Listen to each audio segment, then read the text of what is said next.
Yeah! Welcome to a special edition of Local Biz Now. I am Joe Vagnone. This is the #1 talk business show in North Carolina. We have been doing this strong for well over 11 years, and with those 11 years, we have enjoyed this 11th annual small business event of the year. This is News Talk WSIC, broadcasting live and streaming live anywhere you want to participate. We're on the tubes, the book, the chain, the X, any place you got a podcast provider. For those of you that don't know Joe Talk, that is Facebook, YouTube, and LinkedIn and X. We will be reviewing the WSIC Facebook page.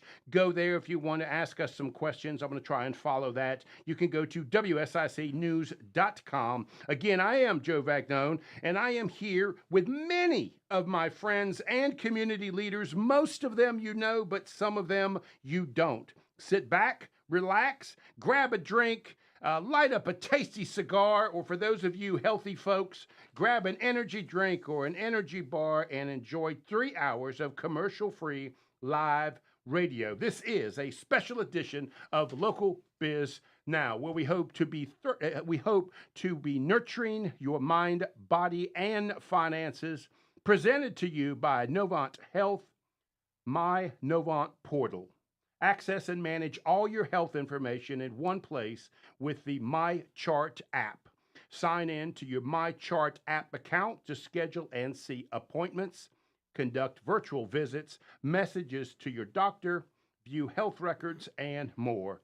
Novant Health, where your health is in your hands. And I am here, and I've been doing this every year for 11 years with the support, help, and most of the time carrying the water, my good friend, whether he will admit it or not, Bill Russell. Mr. Russell, sir, thank you so much, buddy. I thought about this morning, hard to believe you talked me into this 11 years ago, right? It's not what it is today. You're not holding it against me, are you? Right, but you talked me into this 11 years ago. I love to tell people, I did this, I started this is my thing. But let me tell you something, Bill Russell has a way of making everything seem like somebody else did it, right?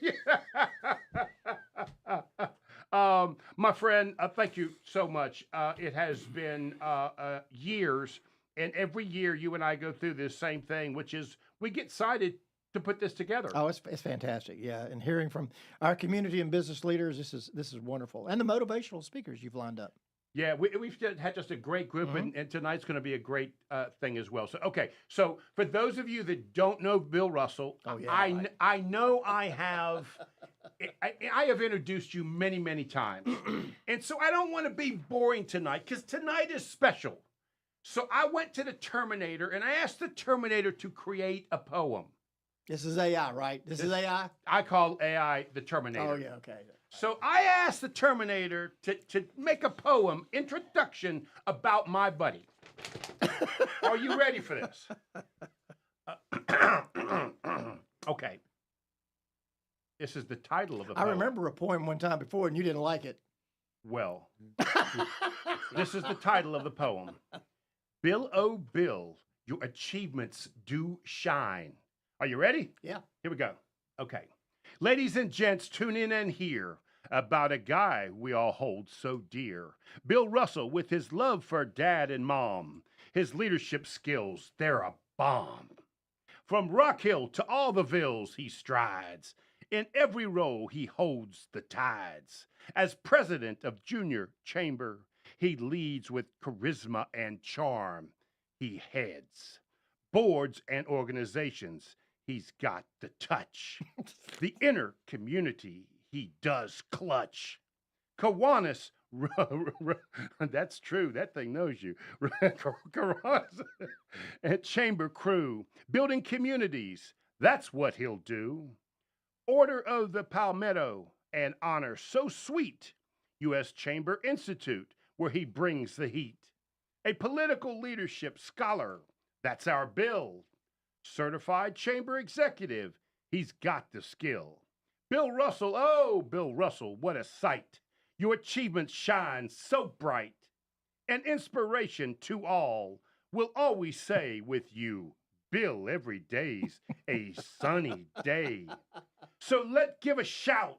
Let's make some noise for our friend Bill. He's our joyous voice. To laughter, to cheer, let's raise a toast for Bill, our friend, the one we love the most. Now, Jeff, now you know why we only let him do this once a month, once a year. Well, not a little cheering and clapping behind that. Wait, you got the button thing over there. Do I have the button here? You got the button thing, but I don't think we want to have you push anything. Okay, go ahead, push one. So that was your introduction. There you go. I people that don't know you, I might not have done you justice, but most of us know you, and I thought it was the best way for me to introduce you. And thank you, my friend, for honestly, what you have done with me is push me forward and ask me to do things. Because, I'm a one-on-one guy. You wouldn't know that because you see me on the radio. You think I just, love talking to groups of people. The truth is I'm just talking to this Mike and Wilton. And that's the reality of it. And you're the guy that's always telling us, business people, you can do it. Why don't you do that? You even creating programs with the chamber that allows people to present their products and service in a way that's in a broader sense. And so it is a big deal, and people don't realize it until they go to other chambers, and they start to actually see with these services that Lake Norman Chambers offer. They're just not there. Well, we got a great Chamber of Commerce, sure enough. There's no doubt about it, buddy.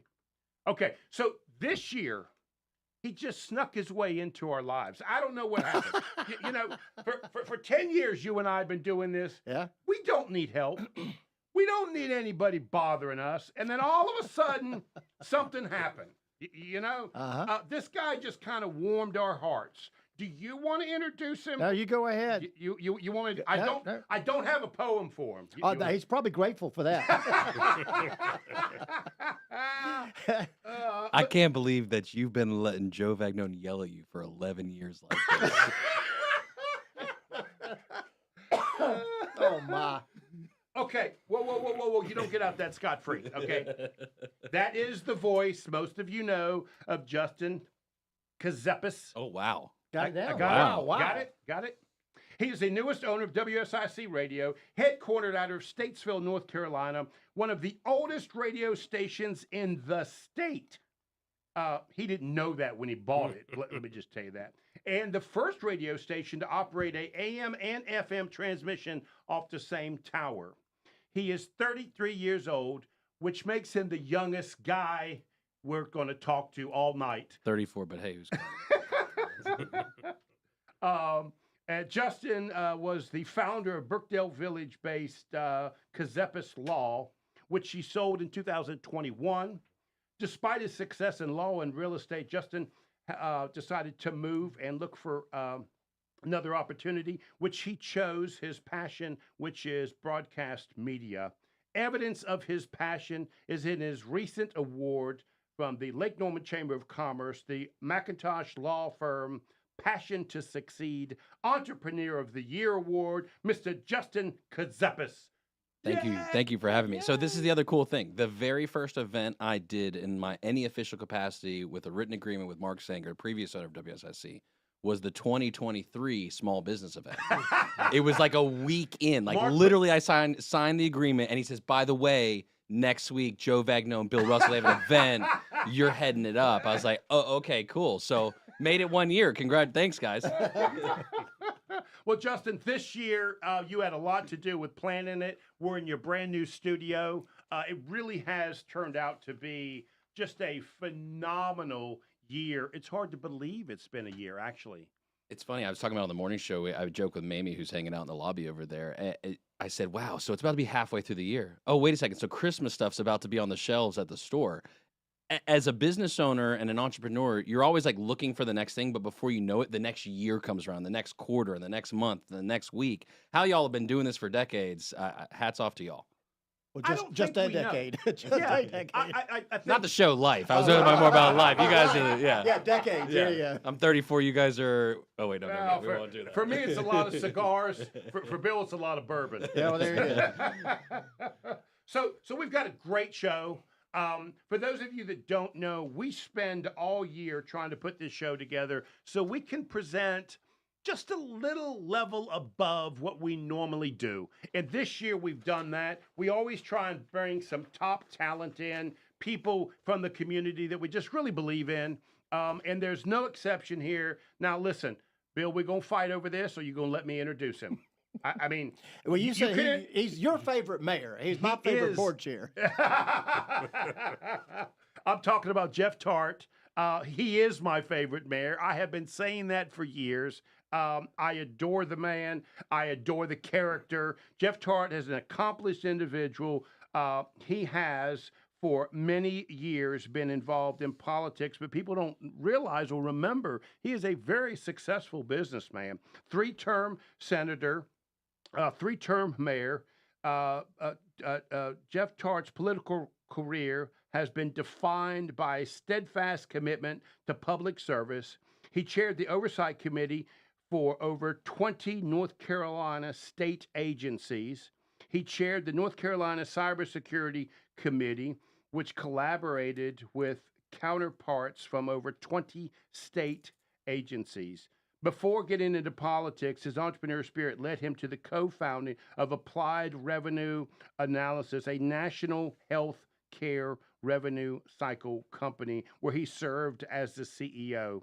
Jeff Tarte was named one of the top 100 IT executives in the U.S. by CIO magazine, holding a top secret Department Defense security clearance, recognized in the North Carolina Public Leader of the Year in 2019 by North Carolina Tech.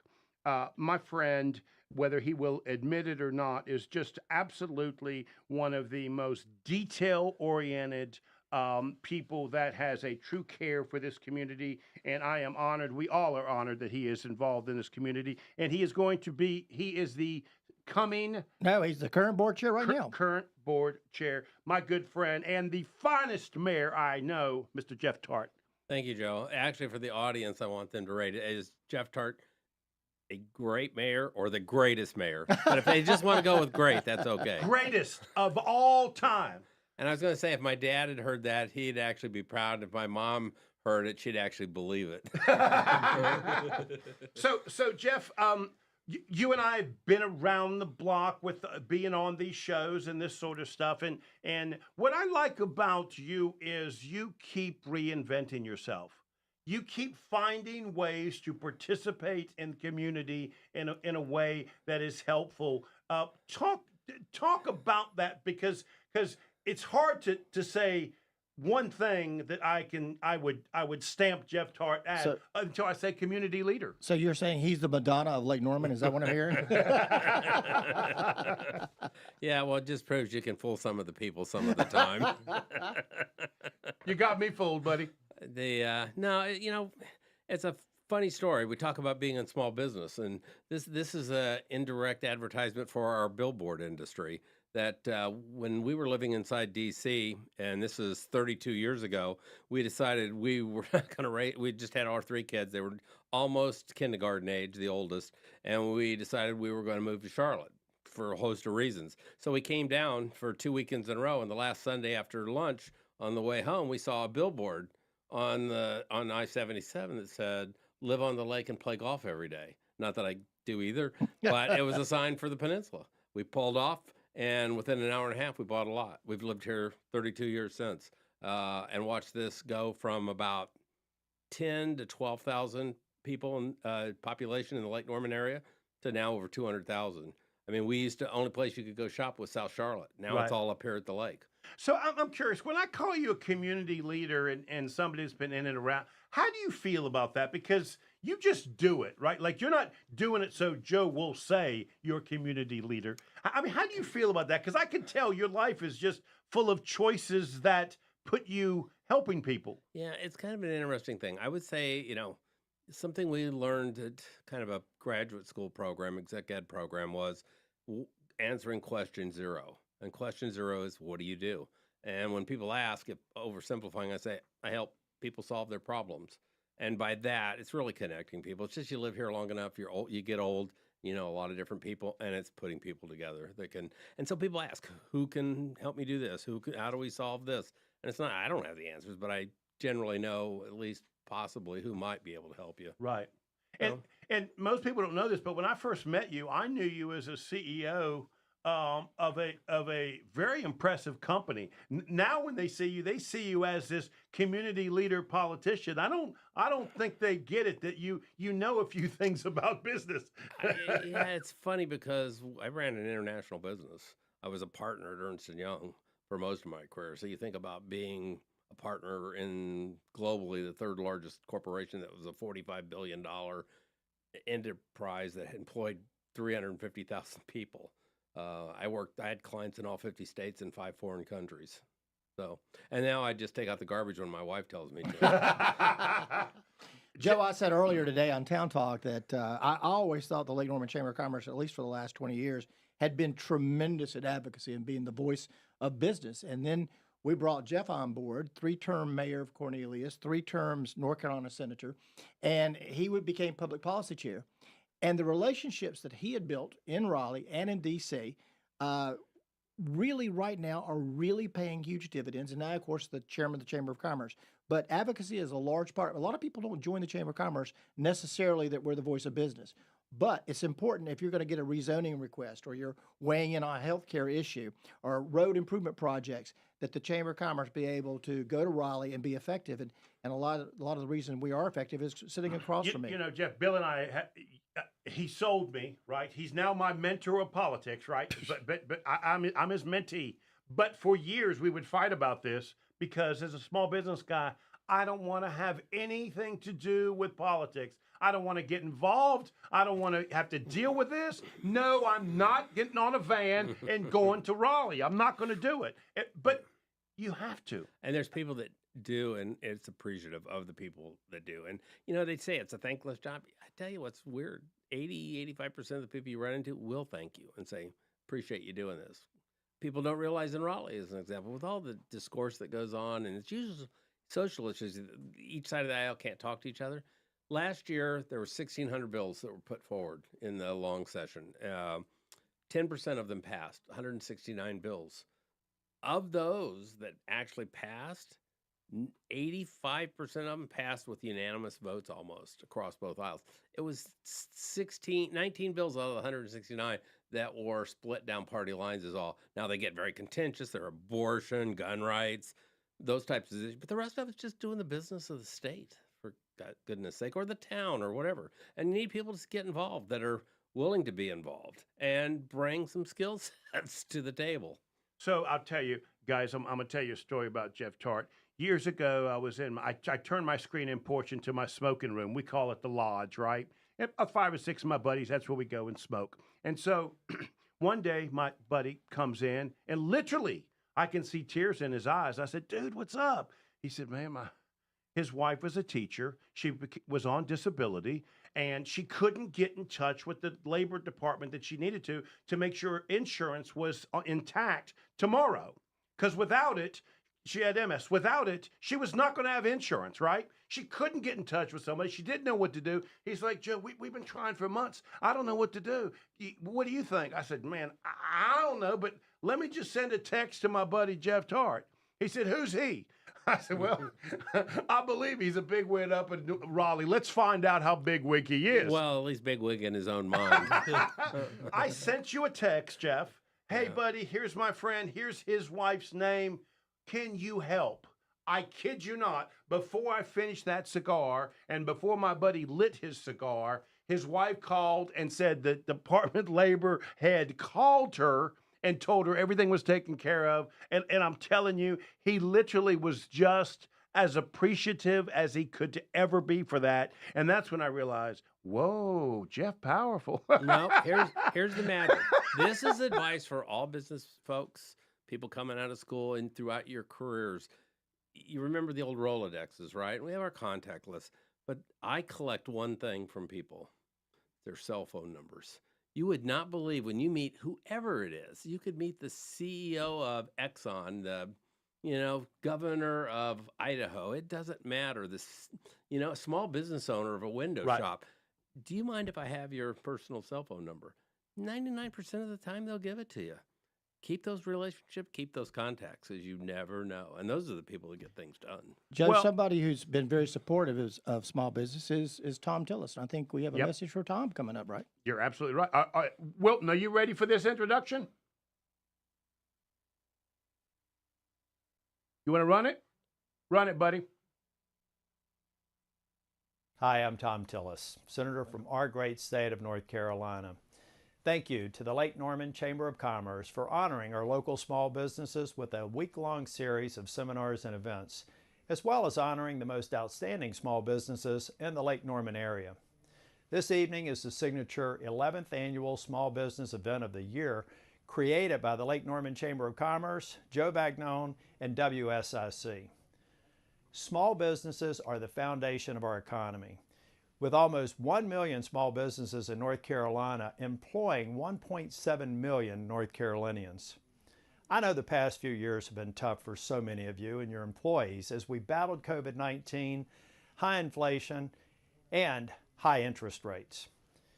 We must do whatever we can to lower costs for businesses and consumers who are struggling to get by, and I'm doing what I can in Congress to get spending under control, to lower inflation so the Fed can lower our rates.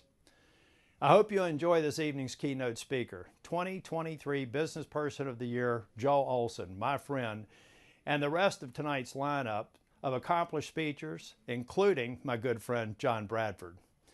Thank you to Joe, Jeff, Justin, and Bill for hosting tonight's event, and WSIC for broadcasting this program. It wouldn't have happened without you.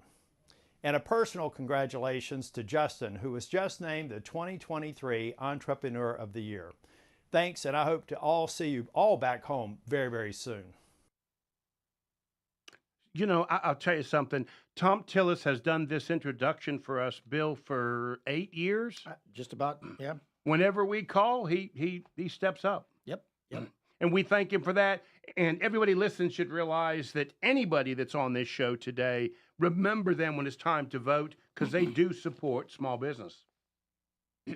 So, Bill, do you want to introduce our next I've guest? got this one right Because here. I can tell you're excited. I know you are. So I'm going to let you do this one. I'm not going to step on you this time. There you go. Well, Allie Moody serves our community as the Chief Nursing Officer at Novant Health Huntersville Medical Center since 2019. She began her career in emergency room nurse, quickly moved on to her passion working as a trauma ICU nurse.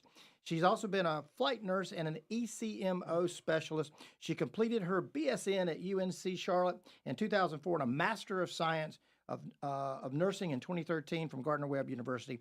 She has 3 daughters who attend Lincoln Charter School in Denver, served on their school board for the last 3 years, and is a graduate of Leadership Lake Norman. Allie Moody. Allie, it's good to have you here. Well, thank you, guys. Talk about your role as the Chief Nursing Officer and exactly how did you get to there? So as the Chief Nursing Officer, I have oversight of pretty much anything clinical within the hospital. All nursing rolls up to me. I'm responsible for financial, human capital, just overall operations, which can be daunting at times. And it's interesting because I always tell people, be careful when you say never, right? I said I'd never get married, I'd never have kids, and I'd never be an administrator. And yeah, like I've done all three and done them well, not just, a little bit there. But, I took a very untraditional course. I really was in it for life to be at the bedside. I love patient care, but I saw a need. And there was a big gap between administration and what was happening at the bedside. And I'm one of those people that I don't complain if I can't come with a solution, right? So for me, going into leadership was really about being that bridge between what's happening at the bedside and the decision making that happens at the top. And that's, just following that trajectory. I had amazing mentors that guided me in that path. I think, God definitely played a part in putting me in the right place at the right time and showing me what steps I needed to take. And then sometimes when I didn't want to take those steps, he pushed me off the cliff a little bit. But I really do love what I do. It's been hard the last 4 years for sure. Let's talk a little bit about that. Not COVID exactly, but after COVID, right? So once you guys figured out what to do, right? Yeah. That's 2 years worth of with hell, right? I get that. Tell me now what's happened and kind of walk me through what is becoming the norm of living with COVID? Right. So honestly, within the hospital walls, we don't see a lot of COVID anymore. So to your point, we've gotten very good at, pre-treatment. We identified people who are high risk. We have the vaccine in place, which has helped tremendously. But also just the natural progression of the virus. It's much less severe for especially those that are in good health. So in the hospital, we're not seeing the actual COVID impact of the actual illness as much. I will say the after effects that we're dealing with more so the mental health impact that it has had, and not just on healthcare individuals, but on our community as a whole. Um, and What about, for example, I interviewed a CEO of a bank, and he told me one of the things that happened because of COVID, there's a lot more hybrid workplace, right? yep. What about for you guys, for the workplace? What has changed? So we've gotten very good at digital health. So tele ICU. So and when we had much sicker patients during COVID, and we needed a way to have that resource, but we didn't have the manpower from an intensivist. So those are our docs who specialize in ICU medicine. We didn't have the manpower to have somebody on site 24/7, and so we have tele ICU. And so essentially overnight, on weekends, if support's needed, they can push a button. We have a doc at their fingertips. We have a nurse at their fingertips. Um, we do a lot of tele, like for our diabetic patients, education. They can come in over our iPads and do education for a patient who's newly diagnosed. We have our tele psych, so tele for our mental health, tele neuro. So neuro's another big one for us. We're seeing a lot more strokes post COVID, and we do feel like there's some correlation with the virus and increasing that prevalence. Really, that's interesting. That's the first time I've heard that. Allie, I heard Bill in your introduction, not heard it introduced that way, but you're saying you're an ECMO expert. I'd like you to demonstrate that procedure on Bill while we're sitting there. So specialist, not expert, and that's in my past. So I would definitely not claim to be an expert. Oh, go ahead, poke, Bill. Go ahead. Yeah, it would be a poke if you're familiar with the But procedure. when you talk about changes from COVID, I want to say ECMO, and to any of my partners that are maybe listening to this, like it really did showcase the benefit that before ECMO was a little bit like, that was the kitchen sink that we're throwing it, Right. but now we put people on a lot sooner. They have much better outcomes. I've had personal friends and family members that have been impacted by that and are still here today because of that medical device. Can you talk a little bit about the nursing shortages and where education's going to fill the need and the demand that's coming, what you see? Mm-hmm. So, we were in a nursing shortage even before COVID. Right. And then during COVID, we saw about 25% of our nursing force leave the profession altogether. And a lot of that had to do with some of the stress and everything that it put on. But then we also saw people move and leave and go into either travel nursing, or also we're competing with like doctor's offices, med clinics. spas, I like virtual. I sold a lot of businesses to nurses. Yep. I saw them leaving in droves, Uh-huh. sharp, intelligent women that thought there's a better way to live a life. Yeah. Well, we see retail pharmacy I mean, moving into that space. Well, nursing is just not for the weak. It really Right. isn't, and even more so today, especially acute care nursing. Mm-hmm. But we also have an issue from an education allocation resource. We don't have enough spots to get. We've got people that are wanting to come in. We don't have enough spots for the educators to get them out. And so I will say, Novant, and I'm sure Atrium as well, but Novant's done a lot to partner with our schools to increase their capacity. A lot of it has to do with money sometimes too. Like to be a clinical instructor, they don't make as much as they make as a hourly nurse. And so when you're talking about somebody wanting to put food on the table or provide and pay their bills, like they're going to go where the money is, right? Right. And so one of the things that we're looking at is partnering with the universities. Will provide any of our team members that want to do this be clinical instructors will supplement their pay so that they'll stay whole, and their hourly rate will also give them, if they work 3 shifts for us as full time, we'll give them one of those shifts back to use for education for our clinical site rotation, so that they have those instructors to help support and be able to give us. Does that qualify for GME? Do you know? I'm not sure. I don't know either. That'd be graduate medical education. Feds offset some of the cost to be able to do that education. Yeah, I'm not sure. Allie, we're very fortunate that Novant is the presenting sponsor of our Focus Fridays. And so for the last 3 years, we've been, since COVID, we're able to hear Mike come on a monthly basis, talk about what's going on in the healthcare industry. And in the first year of COVID, healthcare workers were looked at as with tremendous gratitude. Everybody was thankful. But as COVID kept going on and on and on, eventually people started shifting their frustration to the healthcare workers. We saw burnout, we saw frustration. What is the leadership doing to take care of some of the stress post-COVID now with our healthcare workers? You're so right. I think we've seen over 100% increase in workplace violence within healthcare. And a lot of that is directed to Wow. Yeah. That's a big number. And then there's research studies that back that. I am not just pulling it. Right. But it's concern. That's probably one of, as the CNO of the facility, that's probably one of my biggest concerns, because we already have team members who are struggling with stress and burnout and fatigue. And then you compound that with verbal, emotional, physical abuse, and it just compounds that. And again, when you go back to the nursing shortage, people are leaving because they don't want to deal with it. Yeah. And so from a Novant standpoint, and what we've done, we have an amazing physician partner, Tom Jenicky. He does everything wellness and has implemented a lot of amazing things that are resources. One of it is EHAT, so it's Emotional Health Advocate Team. So any of our team members who are passionate about mental health can take a one-day training course in mental health first aid. And then they're able to help support their peers. We teach them early recognition of somebody who might be going into crisis, might need help, what the resources are. It's just like first aid, right, for your physical body, but for mental. And so we have a lot of just bedside team members who, again, are passionate about that. They want to keep their friends and their peers at the bedside and keep them whole from a mental perspective, right? And so that's been a great kind of almost grassroots movement within Novant that's been amazing. But I will say, too, we're working with some digital platforms. So NeuroFlow is one of the apps that we provide access to our team members for free that they can download that really helps with stress management, mindfulness, just relaxation techniques as a whole. Also, we're working with BetterHelp. I'm sure you guys have probably heard the advertisements for that, but we're working with them to have a partnership so that we can hopefully in the future offer that to our team members as well. Just because access to mental health is a problem as well. You mentioned digital. So what's the thought in the nursing profession and care delivery, and how AI is going to have a role? Will that be embraced?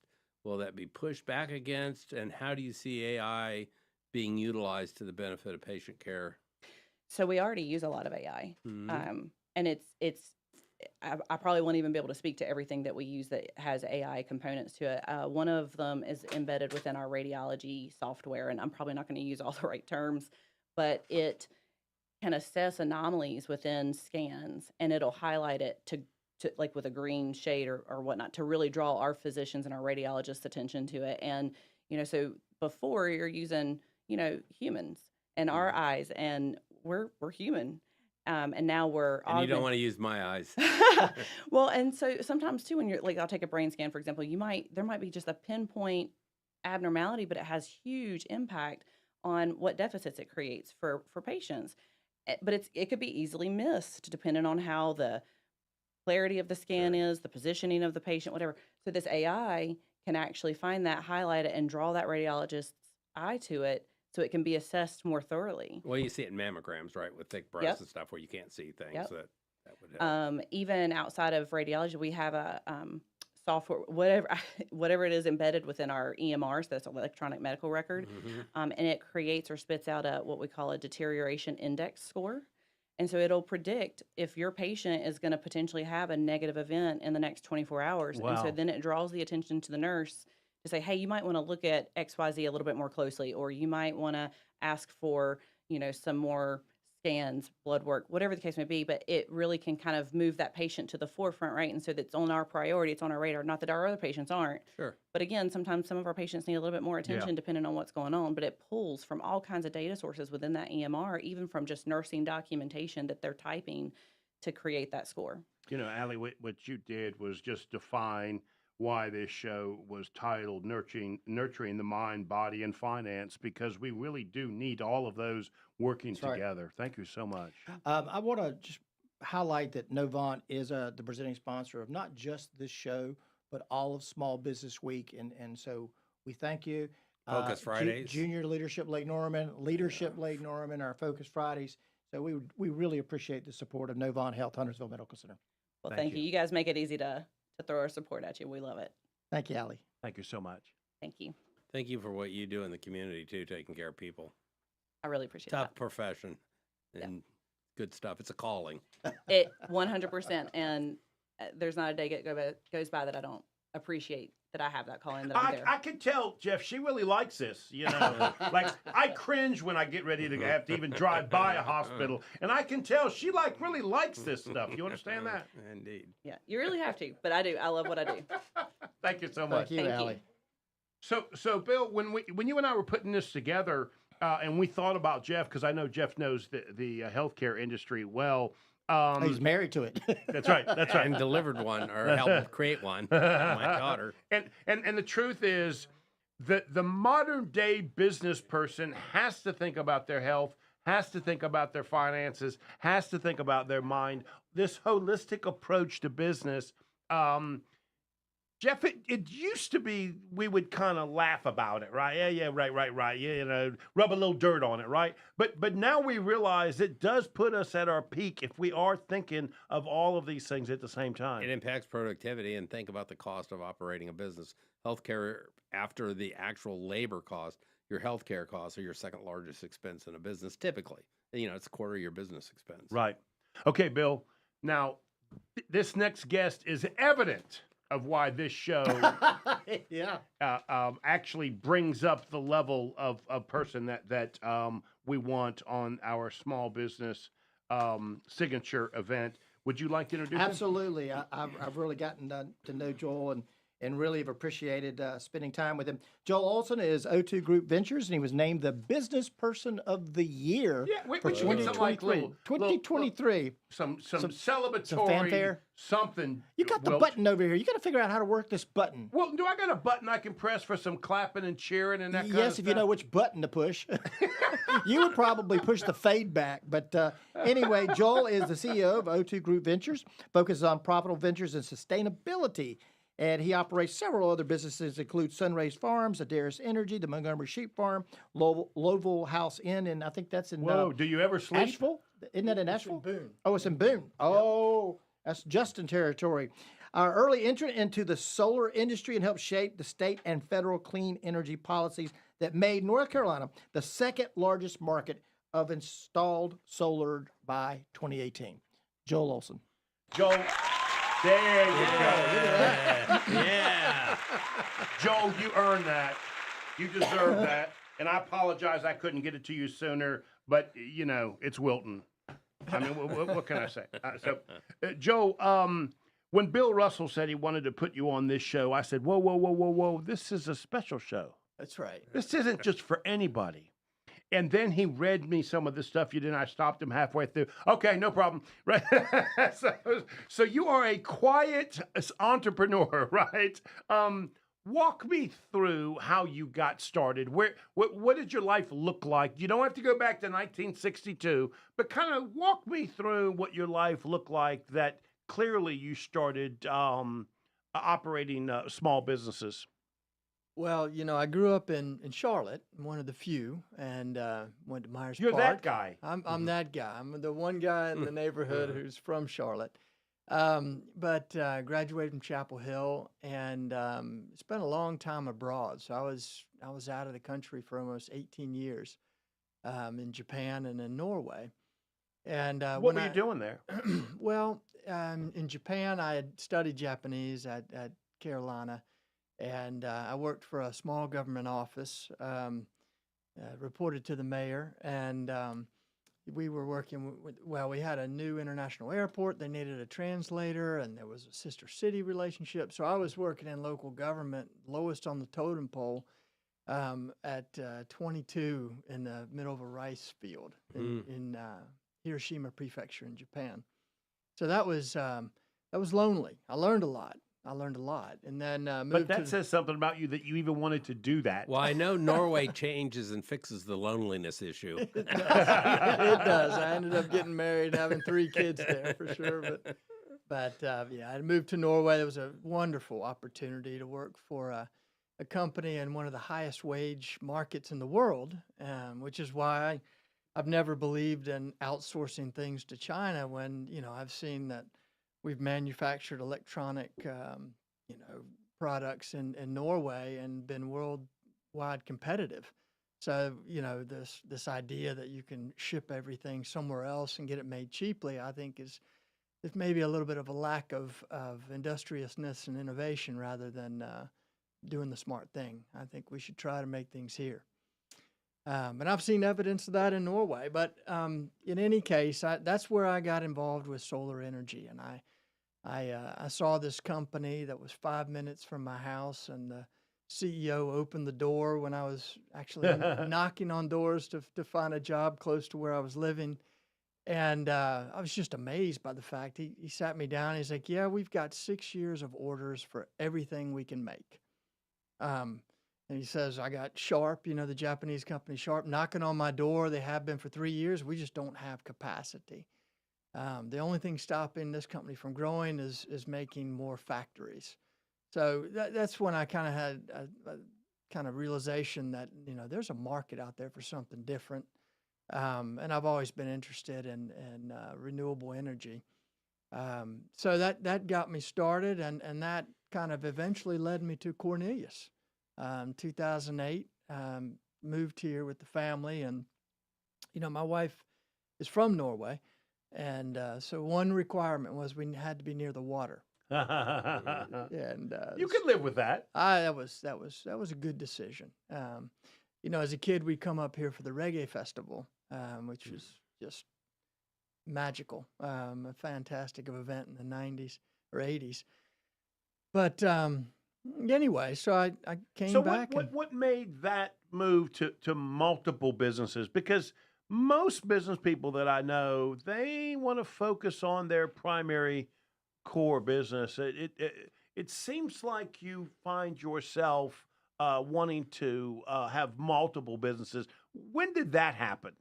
Well, it happened much later. I mean, the truth is, when I moved back, I honestly did not intend to start a business at all, but the recession happened, and the job that I had come back to the United States to work in, they were not having people stay.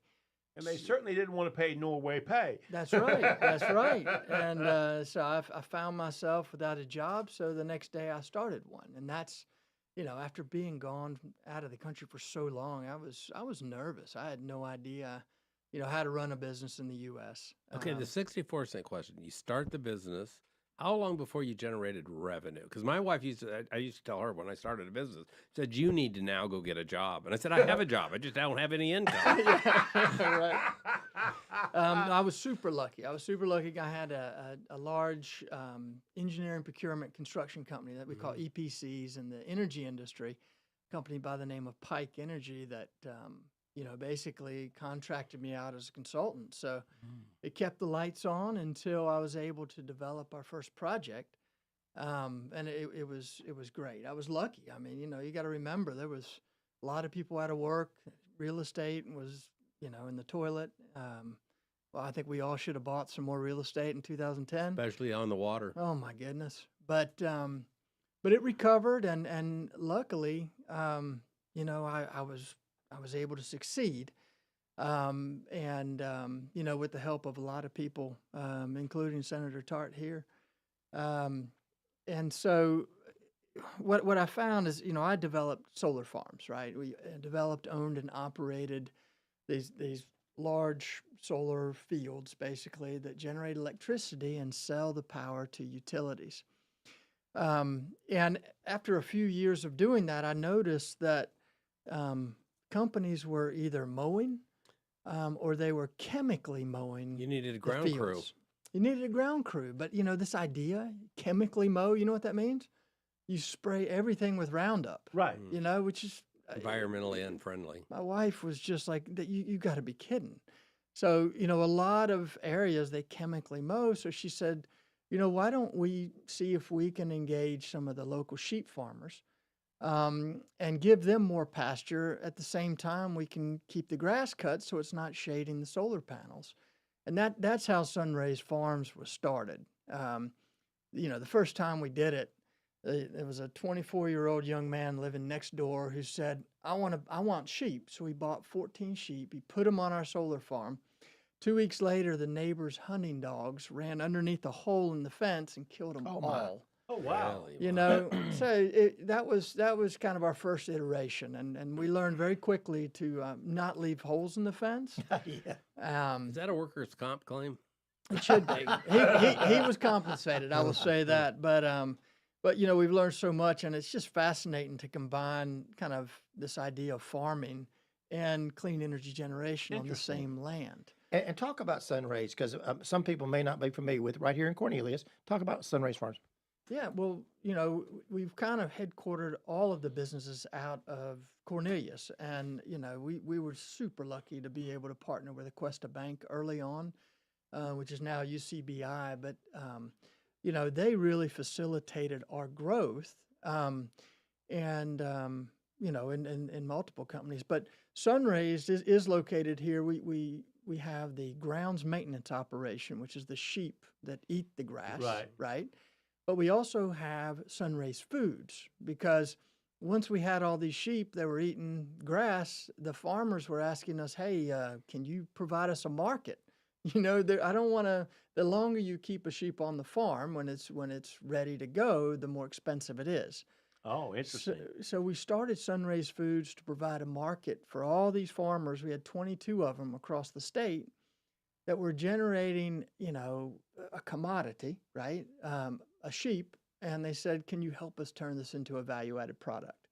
So we worked with local processors, and we have lamb cuts that we, of course, sell. They're frozen as soon as they're processed, so they're super fresh. We have lamb salami, which has no pork in it, has no antibiotics, and it won the Good Food Award in San Francisco and the Our State Magazine Food Award. So that's been received very well. But to kind of bring Americans into this idea of eating lamb, we also host farm-to-table dinners.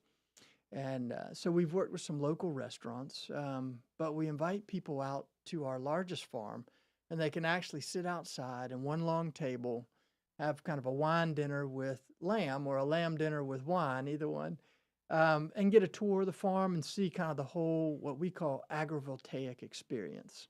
Say that again. Agrivoltaics, agriculture. Got it. And photovoltaics. Right. So sheep on a solar farm experience. So do you have solar farms throughout the entire country, throughout the Southeast, or how does that work for you? Well, I'm married, and my wife set one limit. She goes, if we're moving back to the U.S., you are not going to be gone all the time. So my goal, and I would say part of my success, is keeping things as local as we could. So everything is in North Carolina. We've got some in Virginia, but I can be home for dinner every night, and that's important to us. So a guy like me knows nothing about that. I got to be honest with you. Bill lives on a farm. I said, Bill, hey, I want to be the farmer that sits there and watches that grass grow and then roll it up into a big old, that looks like my kind of thing, Bill. And he said, you have no idea what happens to do all that. So I know I don't know what you do, but it sure does seem simple to me to just suck up, Joe. That's right, suck up the rays, right? Walk me through the business. How does that work? Right, the mechanics of solar panel. Well, there are two things with the solar panel. What's fascinating about it is every other form of energy generation requires something that spins. A turbine. So I don't care if it's coal or hydro or nuclear, or you're moving basically magnets around copper or copper around magnets and pulling electrons out. That's how you generate electricity. Except for solar, and solar is a solid state technology. You have basically theoretical particles, right? Photons, which have no mass and no weight, and when they hit very pure silicon has a fifth leaky electron around the nucleus. So when this photon hits it, it knocks an electron free, and if you accumulate enough of those, you can generate significant amount of electricity.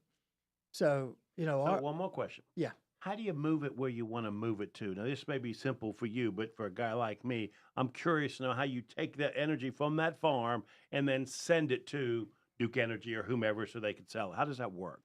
So imagine that. Jeff, are you laughing at me for asking that question? No, no.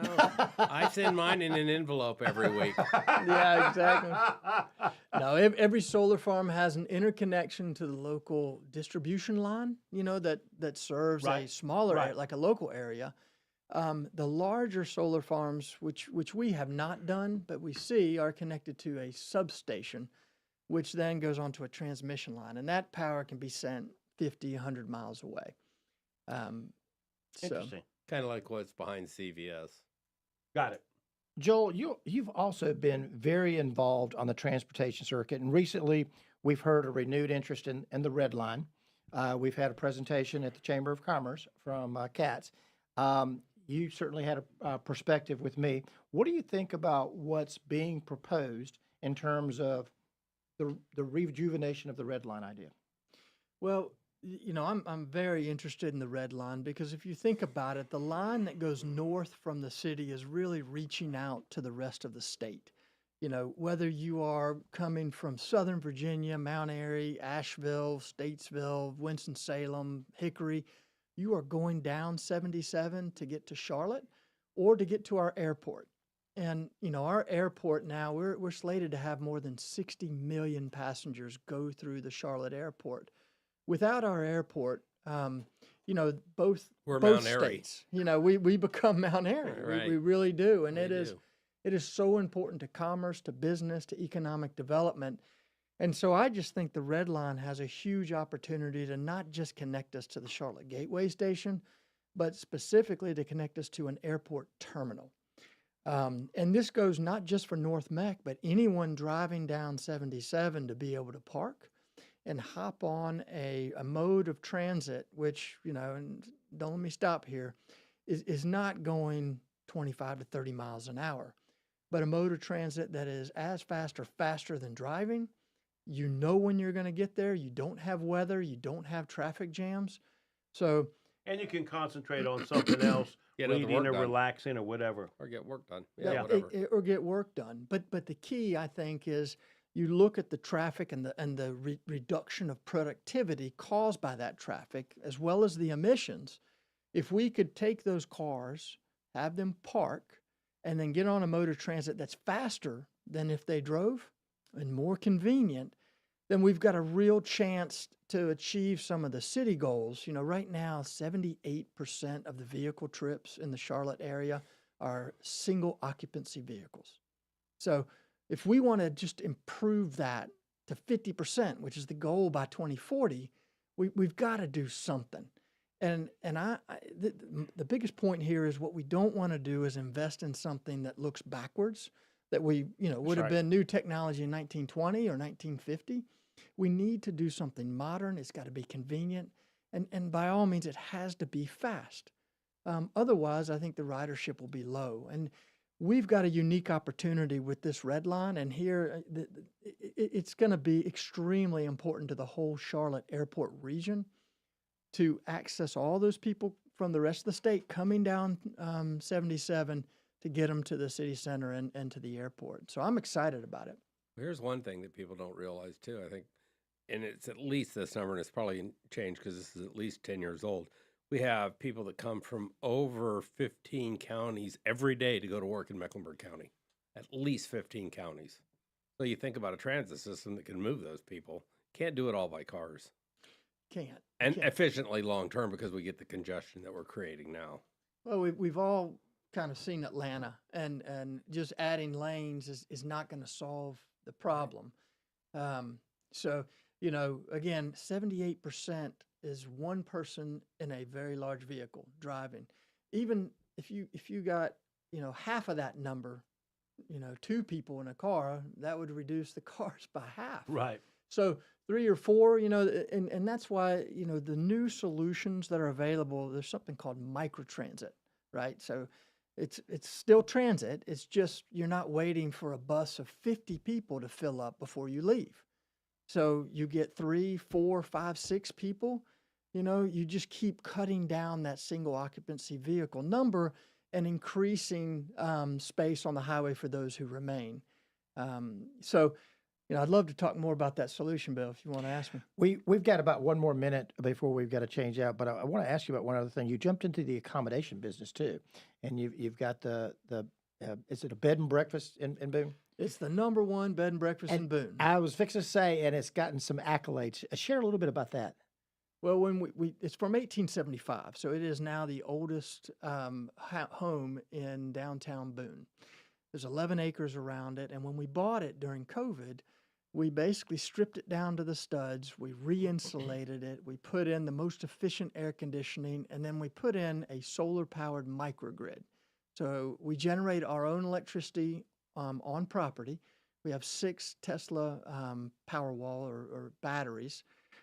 So we're running off grid about 70% of the time. If for some reason the grid goes out, we don't.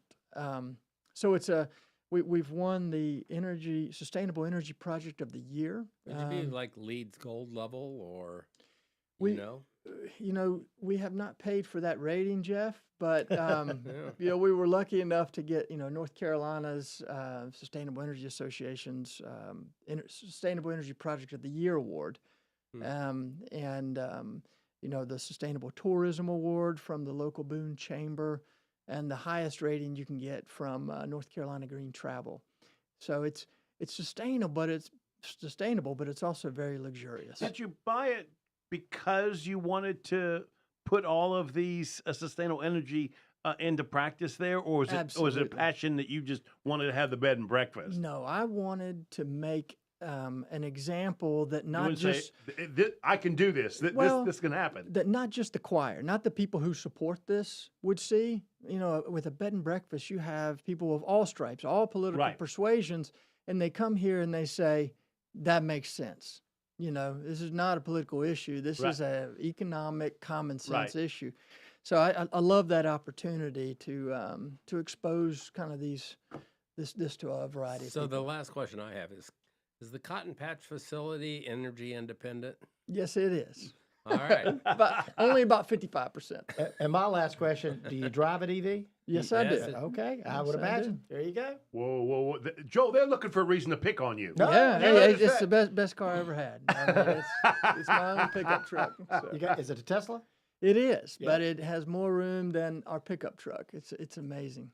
So, Joel Olsen, thank you so much. It's been. I did not know you until this process started. Bill told me I was going to want to get to know you, so you're on the radar, buddy. Thank you so much for your time. Thank you, Joe. And Joel, I'll see you on the way home. Sounds good. Sounds good. Good to see you, Bill. Thank you.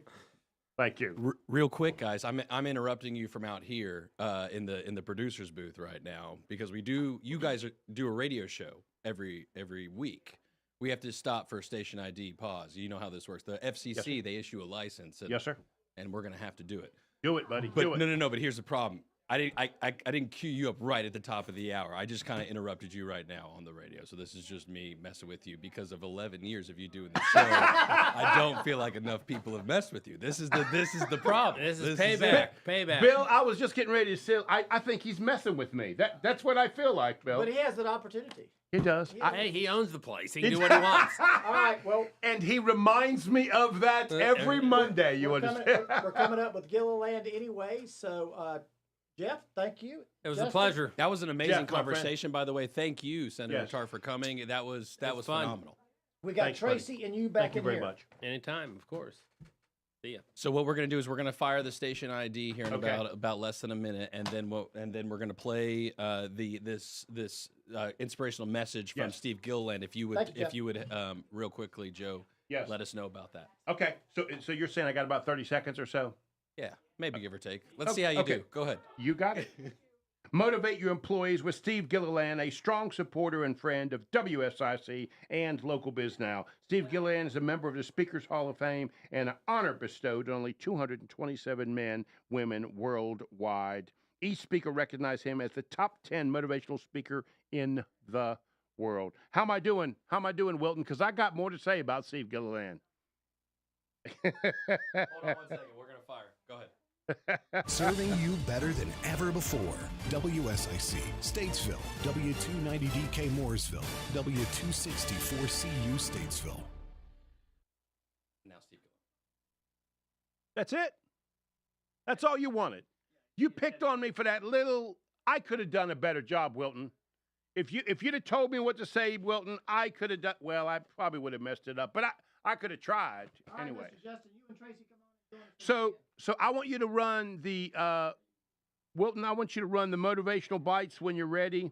These are short videos filled with distinct principles to help you and your employees start their week feeling fulfilled, driven, and inspired for a positive mindset. Fire it up, Wilton. Built piece by piece by our daily choices. Deceit, irresponsibility, and disrespect are just like shoddy workmanship. Whenever we put in less than our best and ignore our potential for excellence, we create a future full of creaky floors, leaky roofs, and crumbling foundations. Even if you have every other desirable quality, if you lack good character, you lack something essential. In the workplace, character typically shows through acting with respect, integrity, and ethical behavior. Respectful behavior is fundamental to a productive and engaged workplace. The character of a person refers to their morals, values, and qualities as a human being. It has nothing to do with physical traits or your upbringing. It is more closely tied to your personality. Your character defines who you are as a person and what you believe. If you're a good person who has solid morals and values, you'll have a good character. If you're someone who has questionable morals, you may have a questionable character. It's that simple. You may have heard the term core values in your workplace. This is usually a reference to the values and character traits of the company itself. The core values of a company should always be represented by the employees. This is why many companies prefer to run a background check on anyone they choose to hire. Now, it's important to have good character because it affects your relationship with other people, especially in the workplace. Good character can make your office relationships more meaningful. The reason character is so important is because it's the non-negotiable part of who you are. We are all willing to make certain compromises to get ahead in life or to be liked, but our character cannot be compromised. It is what makes every one of us who we are. Your character will be what you yourself choose to make it.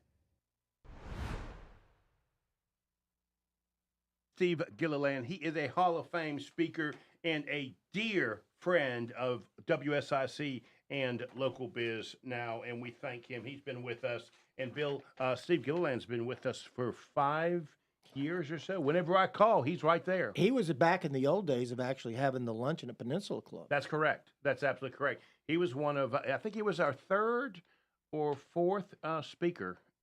He's just excellent. He can tell a story like no other. I can remember the year he was telling the story, and I looked over at you. You were just rolling laughing. Yeah, he was good. He had that point of the list, you know, and he said, "Can you name the 3 most influential people that has really inspired you?" And then he asked that question, "Whose list are you on?"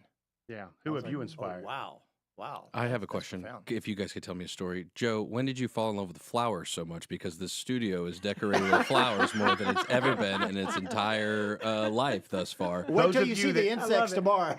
Those of you that cannot see, this is a special show. It is a special edition of Local Biz Now. It is a signature small business event of the year, but we're in the same Burner Cigar studio. So I wanted it to be special. Now, Bill knows the way I describe special is through flowers. When I told Justin that the other day, he laughed at me. The little boy laughed at me. You understand me? And so now he sees, and go ahead and admit it, You feel good, don't No, you? no, no, no. You I feel didn't, good. I Go didn't ahead. laugh about flowers. I have no problem with flowers. I wish I'd remembered every week to get my wife flowers, right? I wish I could. I wish I could.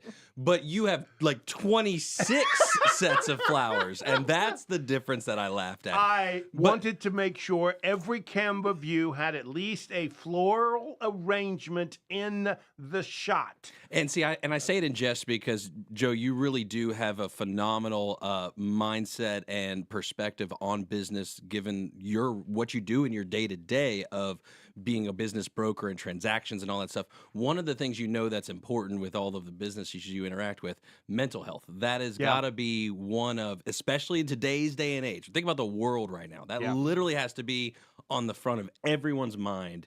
No pun intended. Yeah, no, you're right. You're absolutely right. A lot of what I've done over the years with different businesses, trying to get people to take my vision and run with it, it starts with a conversation. It doesn't start with money, doesn't start with what I want. It starts with, can you imagine this?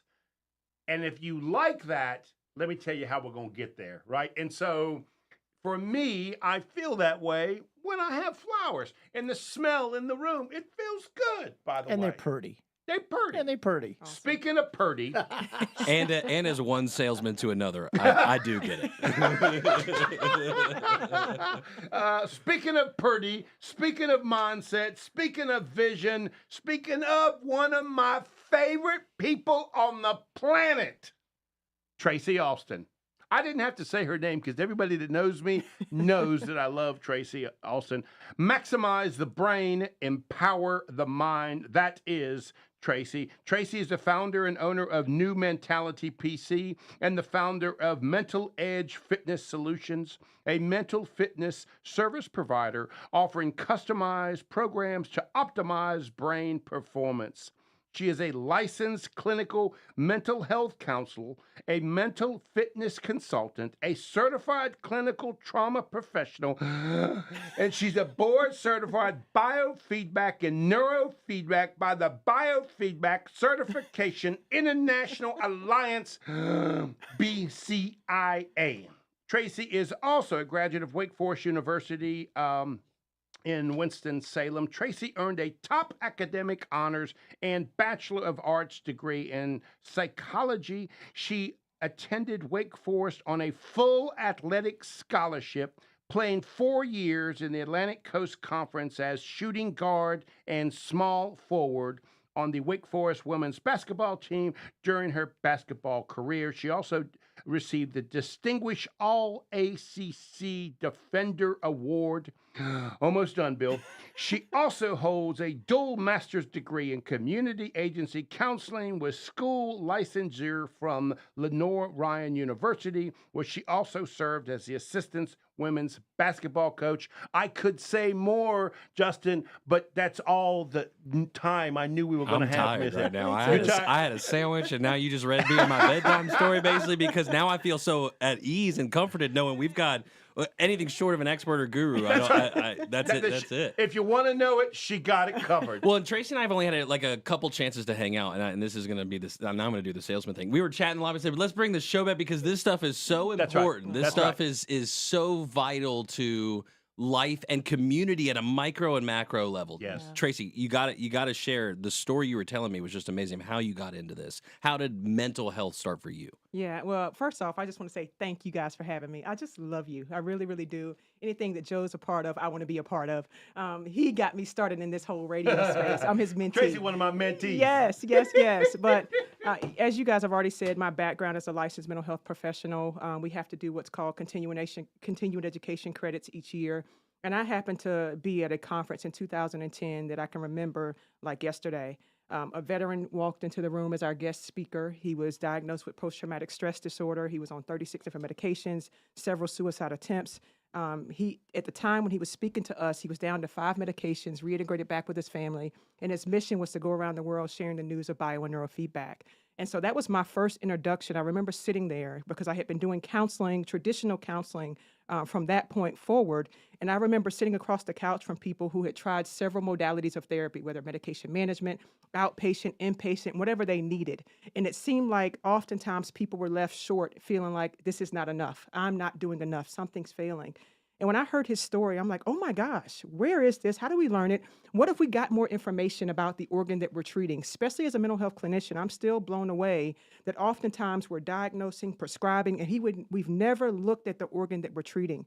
Now, through technology and science, we can do what's called brain mapping and get an assessment of the brain and see how it's responding to stress. So we can see things like anxiety, stress, attention, focus, sleep quality, everything that the brain's responsible for. We can get that data and information in about 15 minutes and have a clear-cut picture of what this person is feeling and what we're identifying before we move on to prescribing treatments and or medications.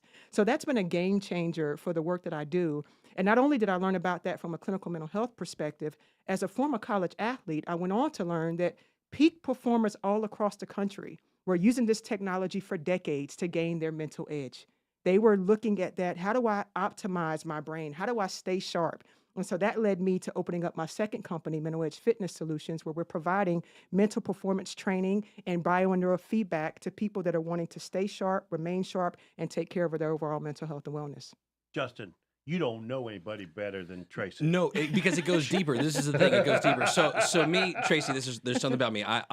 There's two things I believe. Everything you read on the internet is true. That's number one. Right? No matter what you see out there, it is all true. But there are some people that might be crazy, but that are right. Are you zapping my brain with this stuff when you talk about some brain things, right? This is where I get nervous. Like, Yes. okay, I've seen the video of how Neuralink gets implanted. I Yes. don't want to do that. Oh, yeah. And the thing, go ahead, Justin. No. I was going to say, you tell me. Yes. Please reassure me. Of my I'm glad you brought that up because that is kind of one of the first questions. And that's what Joe asked when he first kind of heard. He's like, what are you doing to my brain? But no, it's non-invasive, which means there's nothing going inside of the brain. So if you guys have ever worn a device, a monitoring device that measures your heart rate, your skin temperature, how many steps you're taking. the message, emails, text messages through the day, right? Yes, That just pops up on the that wrist. says That's- breathe. yes, yeah. That's the natural feedback that you're getting from your body's natural rhythms that's giving you an alert that, hey, maybe you need to take a break. Biofeedback is the same tool. It's non-invasive. We're just measuring and monitoring the activity that's naturally occurring in your brain. With that data, we can learn how to retrain the brain when it's overworked, overwhelmed, overstressed. We can get you back down to a more calm, balanced, and relaxed state. So we train you based off of your natural feedback to get to your baseline and perform at your peak. So, Justin, I don't know if you know this or not, but 11 years I've been doing this show. The one show that got me the most response, people were angry with me, was when I was arguing with Tracy over Simone Biles. Simone Biles. Because I said the girl just need to just suck it up and go jump. You know what I mean? And you described in great detail that, Joe, this is real, right? Yes.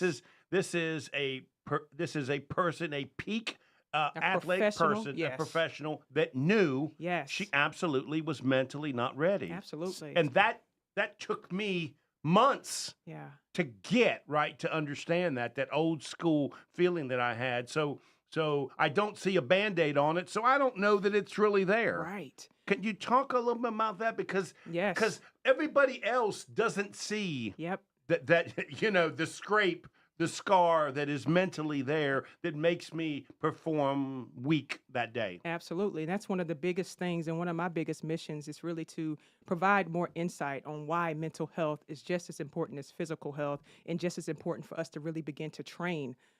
You're exactly right. When people don't see it, you don't believe it. Is it really there?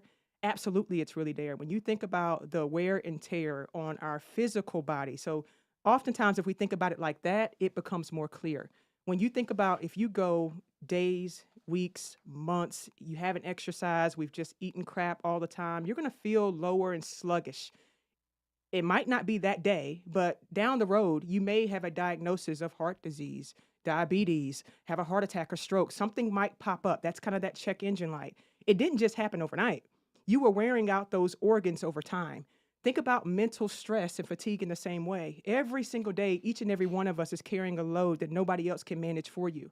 whether you're dealing with things on social media, dealing with your day-to-day work, spouses, relationship, your job, performance, finances, whatever it may be, there's things that's building up over time.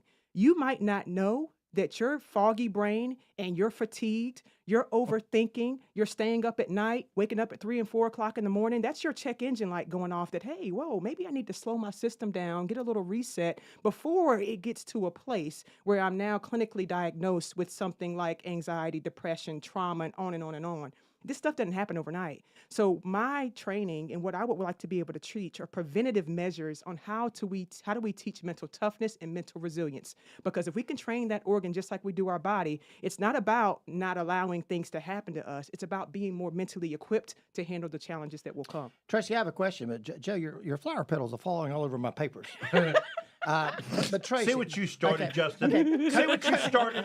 COVID not only impacted business, it impacted people. Yeah. What age do you think was most impacted by COVID, and what do we do as business community leaders, as parents, Yeah. about that? Great I question. think that's such a great question. I think our teenagers and I think our elderly people, especially during that time, were the ones who probably felt some things the most. Because teenagers, for example, and our very young kids, because they really didn't have a sense of what it's like to not be able to go out and socialize with their friends.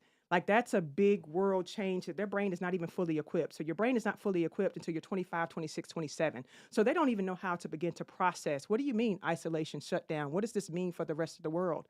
I also say our elderly, because when you think about their only source of interaction, oftentimes if they're not around family members, if they're not around people that they were getting out with, that disconnect is big when it comes to our older age population and not having these people to depend on. So I would say our teenagers and our elderly population suffered the most.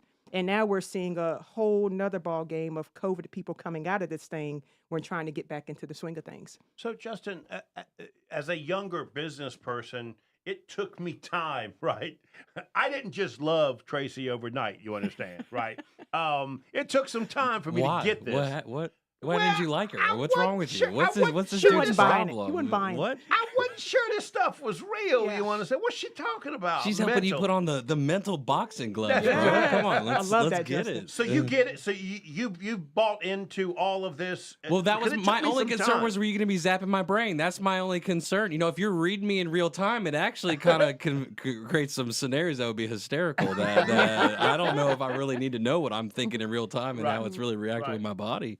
But what are then the exercises? How do you give me a little sample? Yes. What is it about? Is it about finding the right people? Talk to me about that. So what we do when you come in for a session, you'll get your brain mapped. You kind of have like a little sensor cap on. It looks like a swimmer's cap. You'll do a 15-minute assessment with us where we're testing and measuring how well you can focus, how well you can relax. Once that's done, the training is simple. You literally come into our office. You get to pick out a Netflix movie or show. And the entire time you're watching a movie, getting feedback. Oh, this is where it's dangerous. You can pick Netflix and just watch You and can see. stream Netflix. What show would you watch? Wait, no, Bill Russell. You're a Western fan, aren't you? You I love am a Western fan. What you All right, watching? what you watching? What you watching? Well, I tell you what, I still say Tombstone is probably one of the best westerns ever in terms of a movie. But It is Yeah. a good movie. Yeah. So you just pick out your movie or show. We place those little sensors on your head, and you're going to get feedback the entire time. So if you're focused on your show, the screen's going to be bright. So you'll get immediate feedback that you're in that zone. Bill, if you're answering emails, thinking about something else, thinking about dinner that that's me. afternoon, the show's going to be dark, buddy. yeah, It's gonna I'm be- ADD. I'm all over the damn Yep, place. it's going to be a dark screen. What about me? Because when Joe- It's gonna be a blank screen. Joe's too. going to blow the equipment up. We're going to have to get different equipment by the time he leaves the office. Whoa. When I turn on a movie, it's to make me go to sleep. Exactly. That's my point. Okay. Let's go back to the macro of it though. So Yeah. like what you're seeing overall from people, like the current state of mind, small business world, right? Like it's a grind right now. It Like is. if you're willing to keep the pedal to the metal all the way to the floor, you can right now. Yeah. You can. It's Yeah. like a time that never felt that way like you had to. Yeah. What's the consensus that you're seeing overall in the market? That people need to learn how to block out some of the noise. I think spaces have gotten so loud with all of the attention and everything else. We're focused. A lot of people we see are kind of focused left and right and what everybody else is doing. You're exactly right. You can put your pedal to the metal, put your head down, lock in, and you can win. This is a time where we all can win. And so what I'm seeing is that if we can really create space where we become more self-aware and focused on what it is that I bring to the table, what it is my skill set is, how will I impact the world, everything else will take care of itself. There's room enough for everybody, right? And so consensus is we can definitely all win, but we have to be able to lock in and focus and block out the noise. And we train people to help tune out the noise. Tracy, I try and block out Justin and Bill all the time. It's hard. It's really hard. I'm just like this little nagging thing. Hey, Joe, how you doing? But Joe, I want to say something about your flowers because Yes, I baby. think they're Oh, all yeah, beautiful. they're falling all over the damn place. But Bill, this is Bill, great. stop. This is great that we can see it. And so when you think about your mental health, it's something like this, tapping into all of your senses. Make you feel good. It makes you feel good. That's a quicker way to relieve stress. What you see, what you smell, what you can taste, what you can hear, what you can touch. Tap into all 5 of your senses anytime that you're stressed. That's a way to bring you down into the present moment. So what you're doing for us, you're centering attention. Justin noticed it right away. Tracy, Bill, you're welcome. Listen, yes. You know how big you're his head is welcome. already, Tracy, okay? Hey, look here. There's a poster out there. It's like 7 feet tall in the lobby. Right, this is perfect. Hey, listen, before you go, because I know Yes. we're going to change out, Yes. but basketball star, former Yes. life, I want to go back to that. Yeah. I watched more women's basketball this year. South Yeah. Carolina Gamecock women did a fantastic job, but Caitlin didn't elevate sports. She didn't do it all. Dawn Staley's team, Yes. you guys laid the groundwork. How does it feel having been a female basketball player at Wake Forest, now seeing your sport elevated to Yes. where you eclipsed the Final Four for the men? Yes. I mean, and NASCAR. I mean, everybody's watching the Final Four of the women. That is amazing. What better time, like Justin saying, when you can put your pedal to the metal and win now. I wish I still had some years and can go get an NIL deal doing something like that, doing a sport that we love to do. Now women can get recognized for playing a competitive sport, being good at it, and really create a lifestyle, a career off of playing ball. I'm pumped. I'm so happy for you. thankful. I'm happy And for you. Thankful. both of those women that they Yeah. were showing this little Yes. combat, which is great, right? Because we Yes. do it with the guys. Yes. Got a chance to show their own character. They Right? did. They did. I loved it. I Compete. just, yeah, it's why I watched it. Yes. And you That's got why we're in Angel- business. We can still compete. It's like a sport. That's right. It really You is. got Angel and Carlotta playing on the same team now. That's pretty cool. That's amazing. LSU and South Carolina together. That's good stuff. That's amazing. I want to say hey, Pops, and hey, Julie. I love Pops. You know he's Pops, I watching. love you. Shout out. And everybody needs a Julie. Everybody needs Oh. a Julie. Yep. That's absolutely correct. So thank you. Thank you so much, Thank Tracy. y'all so much. Thanks I for hanging. appreciate It was you fun. guys. Yeah. Appreciate y'all. Yeah. Maximize the brain, empower the mind. Can you do that, Tracy Joe? Oh, Alston. you got Jay Malik on here next? Yeah. Y'all are playing tonight. Okay. All right.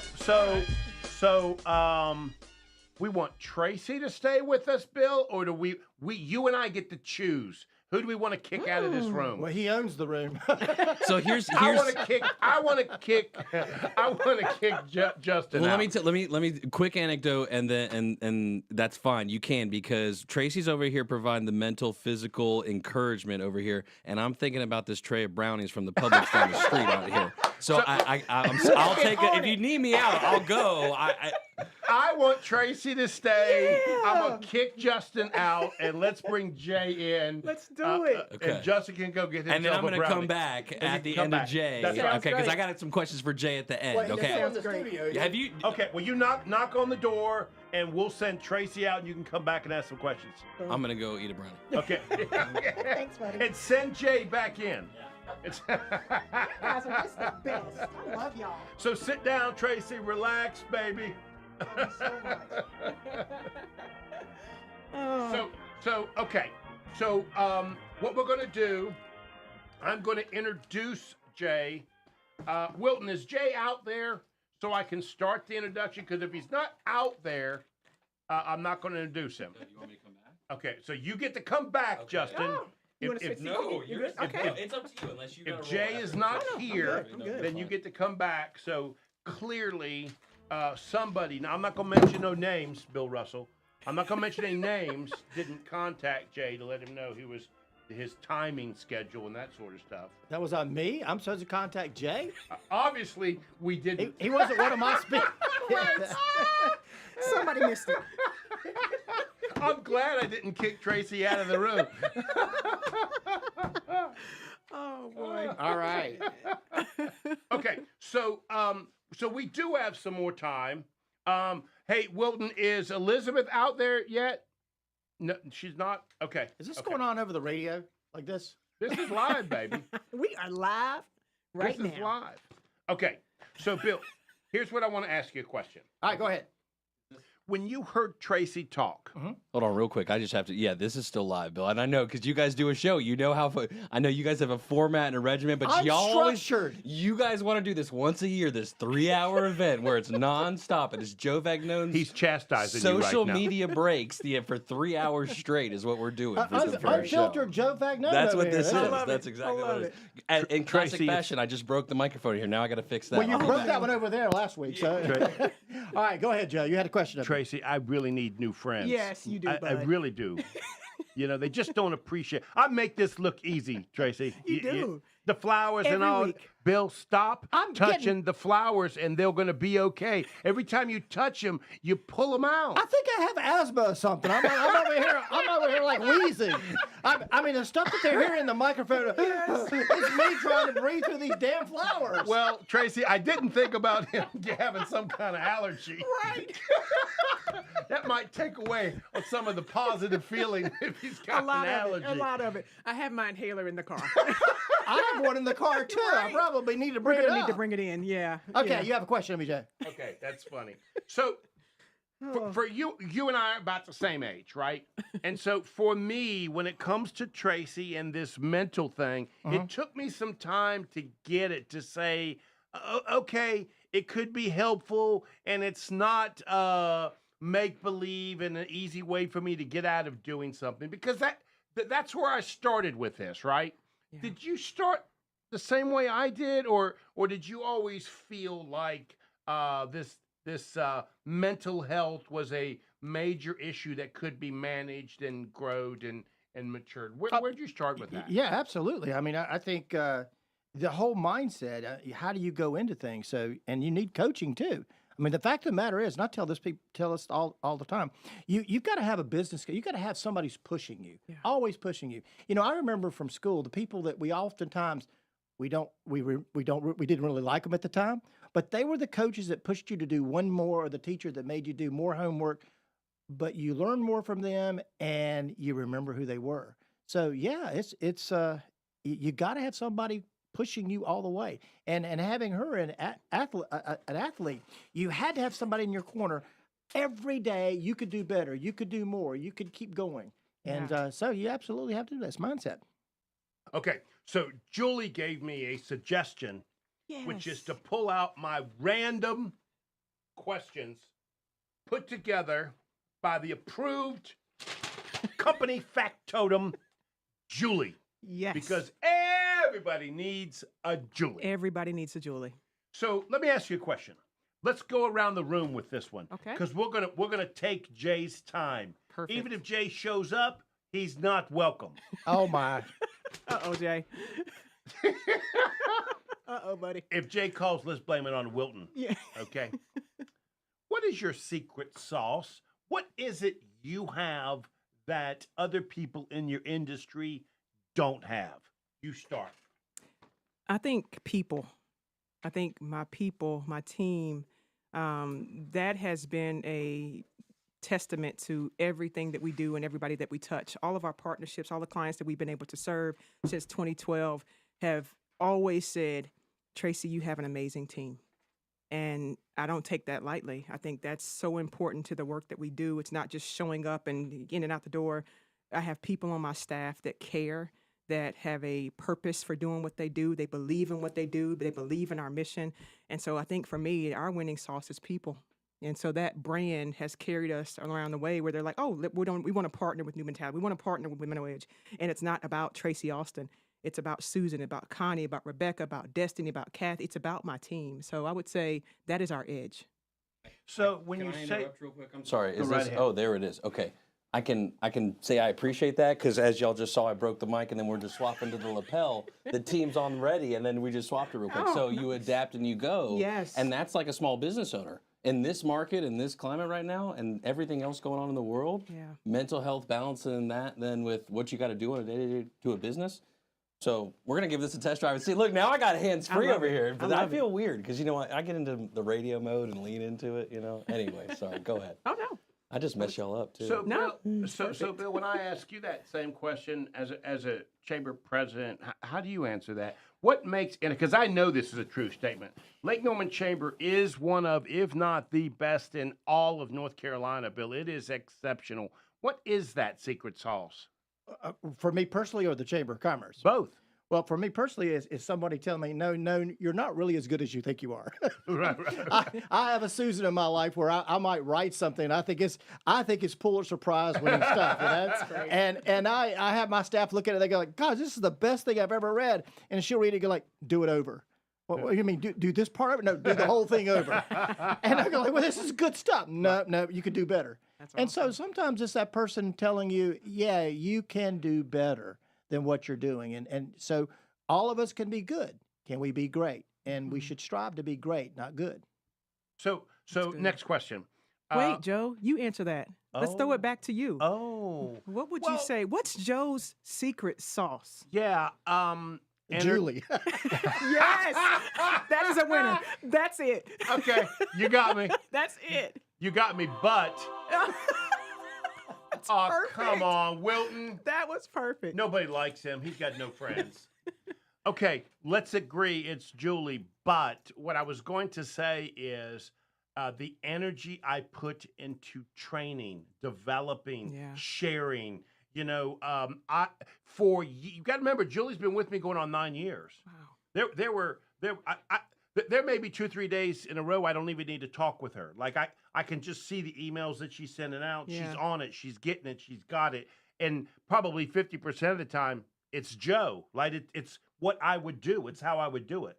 And so that took 3 or 4 years of training and educating and motivating and making sure that what she knows and how she wants to interact with the client is in fact Joe. Right? Yeah. So I would say my secret sauce is sort of over communicating at the beginning of a relationship. And I did that for each manager as I hired them, or a partner. If I took a partner on, I've got a small capital investment firm where I'll buy a small business and sort of hand it off to you and let you run it. Before I hand it off, we're going to have this detailed amount of conversations that might be daily. Yeah. And then it's every 4 days. And then it's once a week, right? And then you'll realize he completely trusts me. Like with Julie, she doesn't have to ask my permission to do something. She knows That's big. what I absolutely agree with. And if she makes a mistake, I love it. I send her an email. Well, I wouldn't have done it that way. Yeah. But she knows I'm not like mad. It's just I would have possibly done that differently, but move on. Let's go. I like that she feels comfortable enough that she can solve that problem. And so I've been doing that for years. It's probably my secret sauce. That's probably how I describe that. That's awesome. That's Okay, awesome. let's go to the next question. Here we go. What's your favorite question that you like to ask people? Like you kind of probing that you would like to know about them. Do you have that question? Let's let Bill start. Let's kick that over to him first. Bill, do you have a question that you kind of like to ask people first because you kind of want to get to know them? I don't know if it's the first question I would ask him, but I might ask like the question I asked today at my show, Town Talk. I asked, besides somebody in your family, who is a mentor that you had in your life that pushed you to excel? Not your grandfather, not your grandmother, not your mom and dad. Who pushed you and has been your mentor? Yeah, that's probably a great statement, and I always try and find that out too, Bill. Tracy, so you're saying you got a hard time answering this one? You don't have a specific question? Specific question that I like to You're ask. saying if it don't come from the computer, Yeah. you don't know it. If it don't come from the wires, you don't know. Yeah, well, it's like normally I feel and flow off of energy. So I think conversations for me kind of flow in that way. Right. So right. it's more about the individual that I'm in front of and whatever curiosity might kind of spark based off of what they're saying. So I don't necessarily have a go-to question. I think I'm just curious in nature. So I would want to know more about kind of their story, their purpose, their why. If they have a name of a business, why they named it that, where it came from. So just more curious questions based off of the person. Yeah. So, okay. Do you have one? The main question? Yeah. I like to ask people where they come from. Like, matter of fact, most of my interviews start with, you don't have to go back to 1962. But I'm really saying is kind of give me an idea where you came from, right? Yeah. You know what I mean? I like that. It kind of sets the foundation.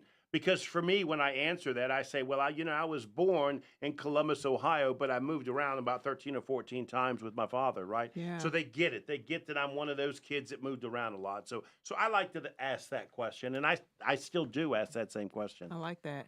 Okay. And that just made me think of when you just said it based off of what you asked people starting out. Yeah. When I do the Mental Fitness Matters show, one thing I always try to ask my guests is, what does mental fitness mean to you? So that Yeah. is one that's a consistency. Yeah.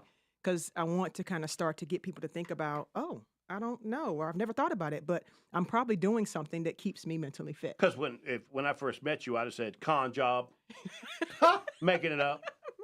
How They lie. rude. How rude. I said before I met you. Yep. I said Yes. they didn't catch that You're part. right, I said right. before. Okay. Dang. I love it. I love it.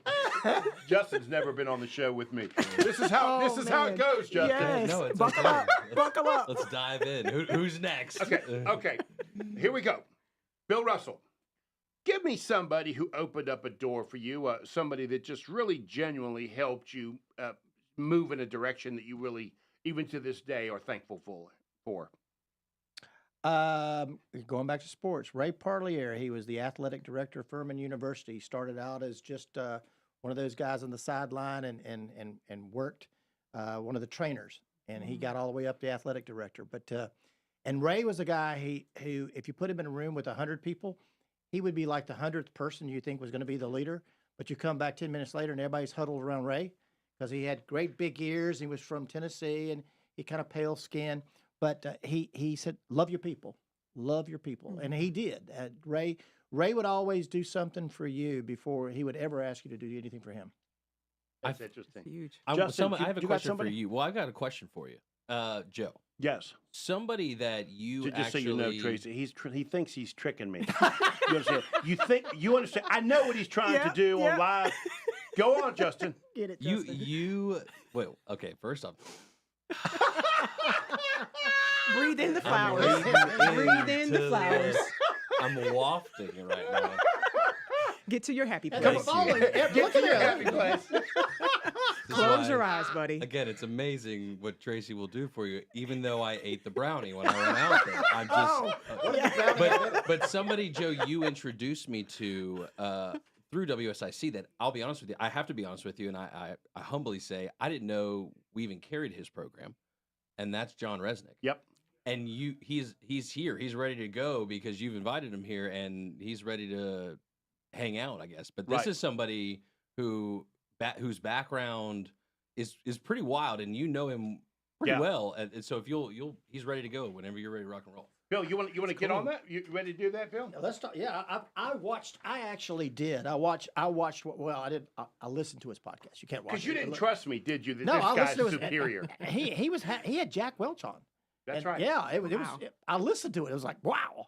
And he's got like 50 people he interviewed. It's just fascinating. So yeah, bring him on. Okay, so Wilton, is John on, buddy? Okay, because your boss said he was on. You understand that, don't you? We play with live ammo around here, Joe. You know this by now. I told you the mantra here is we build in public. Okay. That's just what we do. like We're that. just So Wilton, you give me the nod when you're ready for him. Okay. So while we're waiting to hook him up, Justin, tell me who was it that helped you, buddy? Who helped me? Yeah. Jesus. Good call. Facts. That's a country western song, Tracy, isn't I it? like that. It sounds. I need a bourbon Yeah. in hand. I told you guys. Yeah. Wait a second. I did text you guys. I know that. Look, we were about health and everything like that.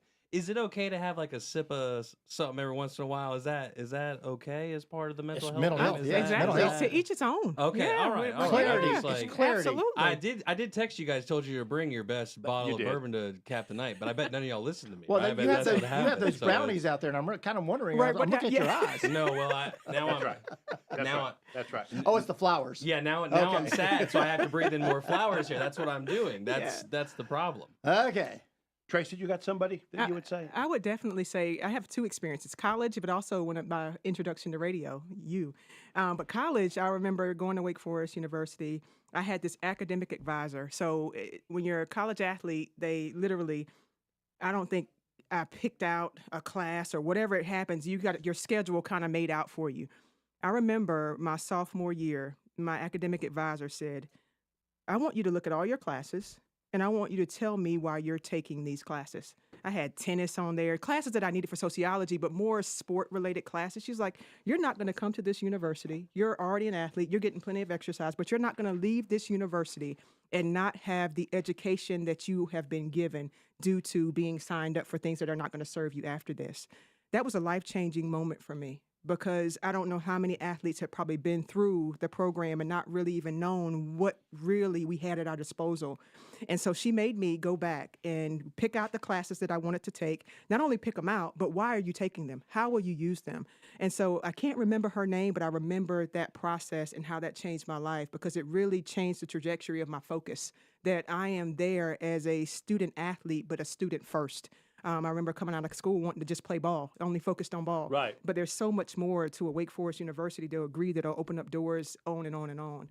And then my start in radio, being on your show for that very first time when you were just telling me that you should be doing this. Yeah. And that was a life changer for me. And I never thought, I was like, yeah, right. And my dad was in the background. What if they offer you a chance to do the show? And I was like, I don't.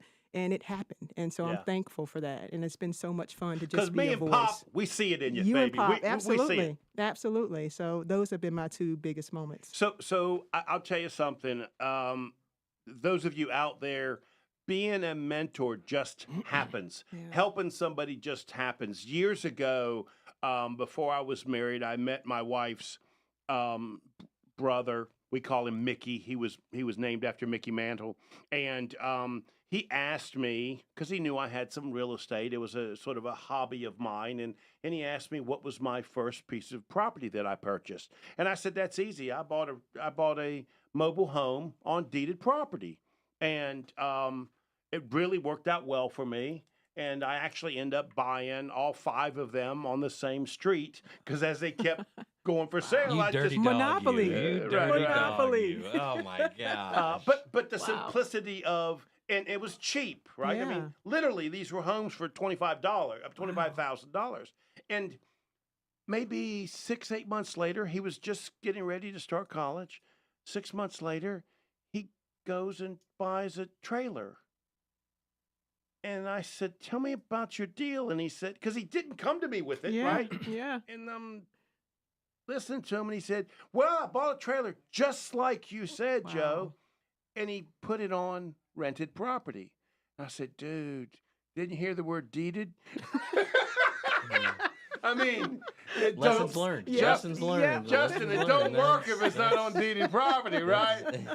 But that's when Wow. I realized Yeah. people are like They're listening to listening. me. You know, Dropping nuggets. Yes. Planting seeds. Who knew the guy was actually listening Yeah. to me? You know, so it does happen that people are listening to us as we get older, Yeah. and you don't realize it, but it's happening. It's happening right now. Bill, to your point, what Steve Gilliland said, you know, who have you helped? Because I promise Yeah. you are inspiring, encouraging somebody, whether you know it or not. That's right. Absolutely. Okay, so I haven't got the nod from Wilton yet, so let me ask you another question, okay? So what's like a key thing, Bill, that you do to take care of your staff? Like, because it can't be about money, right? I mean, all of our business models have this moment where you're capped out, right? It's the best we can do until we start making more money, right? You know what I mean? So what is something you do often for your people to keep them encouraged, inspired, and motivated? Do you have something specific? Not enough. Not enough. No, I think every once in a while we'll try to, you know, whether you bring in pizza or you do stuff together or something like that. So I mean, you know, we're a nonprofit, so I don't have the money that some folks have. That's right. Let's go out to dinner. But That's right. sometimes we can bring the dinner or something to us. Right. So, Tracy, do you have something you do for your people? I would say for us, it's more about time. I think a lot of my team, people want more time, That's right. you know, with their family, with vacation. we are so flex with that. I am big proponent on family first, as much time as we need really to kind of recharge, reset. So I am really giving with time because we have a team and staff that's like, hey, I'll plug in for this one, I'll plug in for that one. And so we just bounce off of each other that way. So we're always getting a chance to get a break or taking a vacation without it feeling like, I'm going to miss. We flow in that way. So I think what we do is time. That's right. I would answer the exact same way. Yeah. Yeah. It used to be years ago back in my heyday, the most amount of employees I ever had at one time was about 180, 185. And it used to be things that they needed, tires. You know what I mean? Windshields that needed, because if they don't have the tire, they can't get to work, right? You know what I mean? With the windshield, they can't pass the inspection, so they can't get their car. Right? So a lot of stuff had to do with transportation. And you're right, Bill.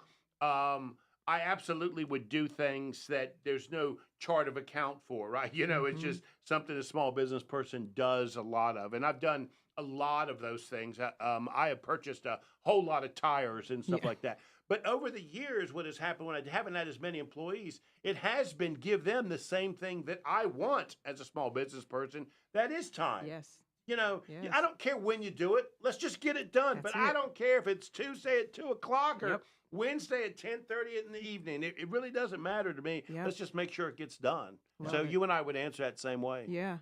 It's invaluable. So how are we doing on resume? We ready to go? So let me. I think so, buddy. Wilton, I'm not going to believe you till I see him. Okay. So you can go ahead and say hey to him. Hey, John, how you doing? It's Justin. I'm doing good, Justin, but I don't see you. Where are you hiding? No, we're coming. We're on our way. You're dealing with Joe right now, John. Hang on, John. I don't believe it till I see you. You understand? I got to see it to believe it. So there we go. There we go. I've heard that. John, thank you so much. Let me for people that don't know you, I want to do this intro. So give me a minute to do it. I know we're a little sloppy bringing you on, but I want to do this because people that don't know you, I want them to know you. You are a special person that I have come to just really enjoy, and I want everybody else to share that as well. So let me do this. So John Resnick is co-founder with his wife Billy of the Resnick Group, a leading independent firm that provides comprehensive life insurance, estate planning, and business succession guidance. Their clients include some of America's wealthiest families, privately held business owners, corporate executives, entertainers, and major sports figures. Billy and John Resnick, along with Larry Brodery, started a co-author upcoming book, Due Diligence of Trust-Owned Life Insurance, published by American Bar Association. Billy and John created the nationally syndicated radio show Legends of Success with John Resnick in 2002, which shares John's personal interviews with America's most respected CEOs and members of Forbes 400 lists. The theme of the show is successful people do have character and integrity. And John, you know that because you, sir, have character and integrity. Thank you so much for doing this show for us. We really do appreciate it, buddy. Well, you're very kind. Good to see you, Joe.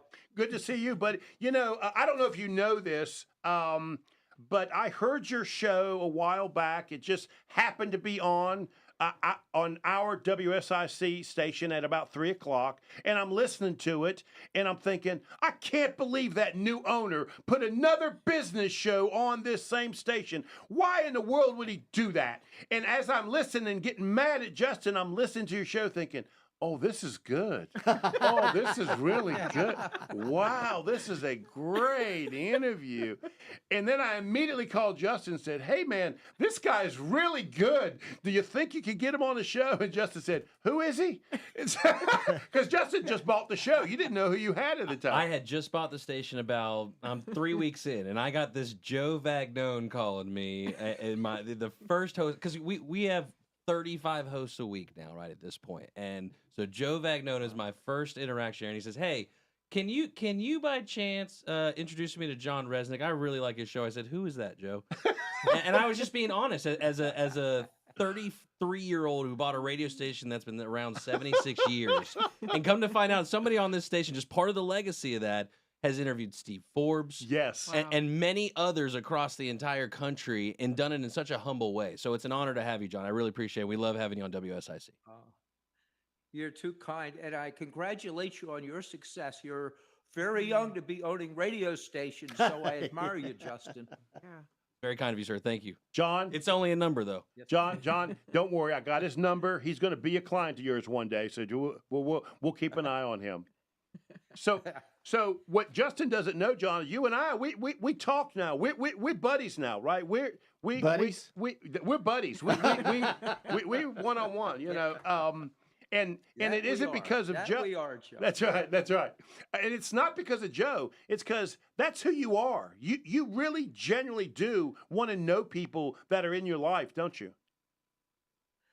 Well, you know, I figured out the world's full of people, so you might as well get along with them. I just love people. You know, the only kind of people I don't like are people who don't like people. I love everyone else. You know? Okay. So, walk me through how the show got started, because I must tell you something.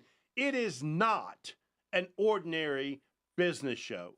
You know these people. You are asking them personal questions. You are digging into their lives and getting them to have conversations that other people could not do. So this is a very unique show. How did that get started? Well, every one of my guests, I'm a fan of. I just admire them all so much. But the show really started in the early 2000s. There were a lot of business scandals. It was Enron and WorldCom and Rite Aid. And my wife and I became concerned for students and young people who aspire to be business owners. And I see the media was casting a wide brush, disparaging brush against all businesses. And we said, this is just sad. We know better than that. We've heard these tremendous success stories from our clients. And we said, really have to figure out how to share these stories. So I, with no experience, I approached a radio station in Harrisburg, Pennsylvania, WHP Radio. And I said, I have this great idea. We're going to profile great American entrepreneurs who overcame obstacles and setbacks, and they made it to the top with integrity, doing the right thing. And we'll just profile these great stories. And the program director, his name was R.J. Harris, became a friend of mine.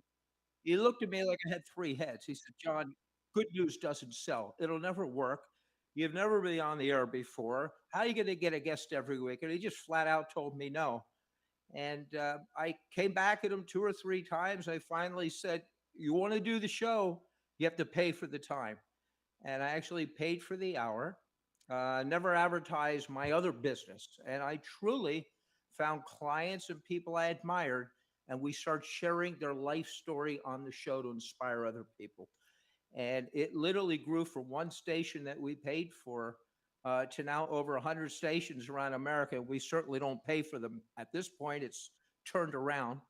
And we've got over 100 stations, and we've been blessed. We've had more Forbes 400 members than any talk show in history, is what Steve Forbes has told me. So we're going to dig into some of the people you have interviewed, because it really is just remarkable. But I gotta ask, like, how did you meet them? You know, I mean, how does this happen that you run into literally the who's who? When you use the word legends of success, that's who these people are. How do you run into them? Well, it started out just with local guests, people I admired in central Pennsylvania, and it grew from there. And then it got regionally. We started locally. There, Dick Yingling was my first guest from Yingling Brewery, and he came on. He didn't know me. It was a cold call. And he said in the Pottsville Republican newspaper, he said, I had to come on the air to calm John down. He was so scared. And I was so nervous. But, you know, I knew we had to do it. And I knew we had to get out of our comfort zone. But, you know, when you believe in what you're doing and you want to share these great stories, we got their attention. But a lot of the guests I was referred to by other people like Steve Forbes or others, and some were just plain cold calls. President Carter was a cold call, and Steve Forbes was a cold call. But I must have said something right because I got the appointment and they came on the air. That must be a heck of a cold call, but you must be a heck of a cold call salesman, man. No, on Forbes, we're interviewing some big people, and I used to try to prospect on the Forbes 400 list. And one day I said, why not try to get Steve Forbes? So I placed a cold call to Forbes magazine, got bounced around.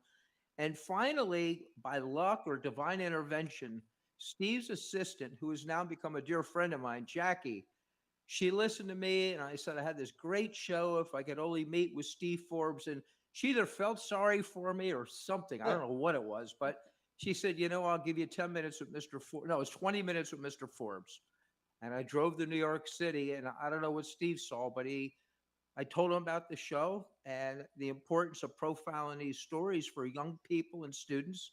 And he said, I'll do it. And we became friends. And once you get Steve Forbes, it's like the Pied Piper. If they know you have Steve Forbes, that's the magnet. That's the credibility. And that gave me the ability now to call on the Forbes 400 list.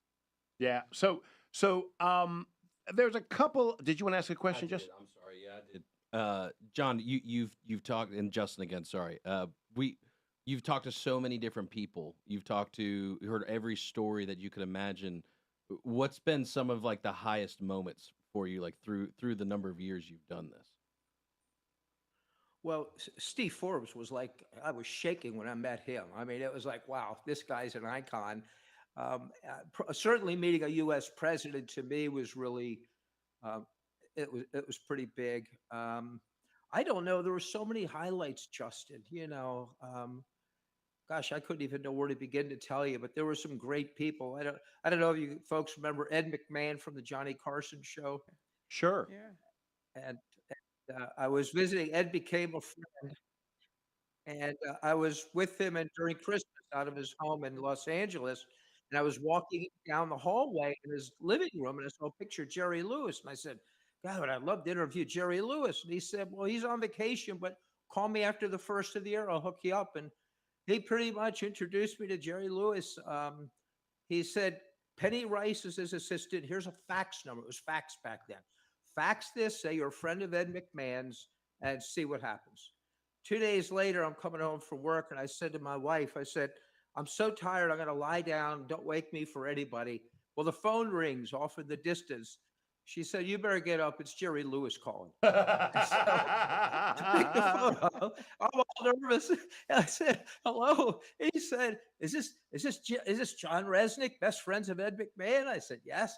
He said, this is Jerry Lewis calling. I said, you're kidding. He said, no, I'm serious. He said, where am I calling? I said, you're calling Mechanicsburg, Pennsylvania. He said, you're in Mechanicsburg? And I said, yes. He said, on purpose? And I said, well, that's where I live. So he said, tell me about the show, because Ed talks about you. He likes you. And I told him all about the show. And I said, we could do it on the phone and whatever you want to do, and we'll tape it. When I got done explaining it, he says, it's very nice of you, but I don't think I can do it. And I said, why? He said, I'm not good on the phones or anything. He said, would you consider being my guest and come out to my boat in San Diego? We'll just do it on the boat. I said, give me a half a second to make my mind up. And in 3 weeks, I was on his boat in San Diego Harbor interviewing him. And one of the greatest moments of my life. It was great. So John, that is why I think your interviews are so exceptional. You really get to know these people. Talk about that process. I mean, you had talked to me about a couple of these people. I think it was Bernie Marcus or Jack Welch, where you were with him for 2 or 3 days. Talk about how you do that before the show. Well, the first thing you do is prep. What I found is that most people, whether it's TV or radio, whatever, they do an interview, they're so busy. PR people send a bunch of questions. They say, here's what you should ask. As soon as I get those, I set them aside. I used to put in 4 days nonstop of research for a 1-hour show. My goal was to know their life story as well as they knew it, or maybe even better sometimes. And so it comes out in those interviews. When I finally would meet them, I wanted to show them the respect that I was so privileged to share their story and be a steward of their story and their family's story that I was not going to waste their time. And I always told them, when we're done, this is something you're going to want a copy of, and you'll be proud to give it to your grandkids. And I meant it. And I knew their story inside and out. I had Will Hurst, William Randolph Hearst III, and I was telling him the story of his grandfather and how they bought the silver mine and bought the San Francisco Examiner. They won that in the poker game, and things that he didn't even know about his own history. So you just have to show him the respect that you care, you know? So there were a few interviews that I talked to you about the last time you were on the show that really touched me, right? And I wanted to go over them again and get your thoughts on them. The first one was Jack Welch. I mean, such a icon of a person, right? You ask him these specific questions that, as me as a small business person, they were like solid gold, you know. And he was answering self-confidence, keep learning, hire the best people. He was answering your questions with real good stuff. Stuff somebody could write a whole book on each one of them. Talk about that person. Real quick, and I got to interrupt, John. You know this because you do radio too. You're on radio stations. We're gonna pause for top of the hour station ID. We are live here at WSIC right now. That's the kind of shenanigans that happens around here. So I apologize. We're gonna pause for station ID. They blame that on me, John. Just hang on, buddy. Serving you better than ever before. WSIC, Statesville, W290DK Mooresville, W264CU Statesville. All right, there we go. Okay, Wilton, I could have done that better. I just want you to know that, Wilton. I could have done that better. So those of you that have just tuned in, you are listening to the 11th annual small business event. We're coming to you live from our Burner Cigar studio. Please go by Burner Cigar and check them out at Burkdale. This is the 11th annual small business event of the year. I'm here with Bill Russell and Justin Kazepis and Tracy Alston, and we are interviewing John Resnick, co-founder of Resnick Groups, and he has a nationally televised show called Legends of Success with John Resnick, and we are talking to him about some of his people that he has interviewed. And John, we're going to get into some stories that you can tell us, because I know of one because you told it to me. We were on the phone last time. But let's touch on this. You interviewed Jack Welch, and it's as if he wanted to hand you real quality information that other people could take with you. It's as if he was a teacher. What an exceptional interview that was. Do you have any thoughts on that? He was really an outstanding individual. When Jack was growing up, he was the only child. And he told me that his mother, the sun rose and set on him. She loved him so much. All successful people had somebody that believed in him. Jack had his mother. And when Jack grew up, his brain was so sharp, he was a stutterer. And his mother used to say, "Your brain works too fast for your mouth. You're so smart, Jack." He grew up, and he is a brilliant guy. And we just connected. First interview was on the phone on the radio station. And we got done, and I said, "Jack, I am just so amazed. I wish I could pick your brain sometime and call you." He says, "You got a pen? Write my name down. Write my number down. Call me in 3 weeks. I'll be back and come visit me." So I write his phone number down. I called him up to Boston. I go. And the first time I visited him, I sat in his home, and he is a coach, mentor, one of the most amazing people I ever met. And I just sat there in an afternoon, and I'm writing things down, and he's talking. And I remember saying to him, I said, "Jack, of all the elements of success, aside from hard work and doing the right thing, what's the single most important element to be successful?" And he said, "Differentiation." He said, "Every business, every product, every service is a commodity. It's how you differentiate it that's going to make you successful." And he just became a great coach and a mentor of mine. Just a wonderful man. And I could tell through that interview, you just genuinely liked him, and he wanted to share information for you and the audience. It really came out in that interview. Just an excellent interview. Thank you. So the next one is Sarah Blakely, the multi-million-dollar hosiery business, Spanx. That one surprised me. And what surprised me was how well you knew her. I mean, you did as much research on her as you did Jack Welch or Steve Forbes. That was surprising to me. That I never heard of Sarah Blakely in my life. I was down with my wife. We were visiting Bernie Marcus in Atlanta. Bernie is the co-founder of the Home Depot. And we did a video because we're raising money for children with autism. And Bernie had been on the show. He'd been a friend. And after we left, his office called and said, hey, there's a lady in Atlanta who's really up and coming. Would you think about interviewing her? I said, what's her name? They said, Sarah Blakely. She has a company named Spanx. I never heard of Spanx in my life. I never heard of Sarah Blakely because of Bernie. When he said that she was a good lady, I did. So I interviewed her. At that time, she was doing about $300 million a year. She was one of the most amazing, dynamic people I ever met.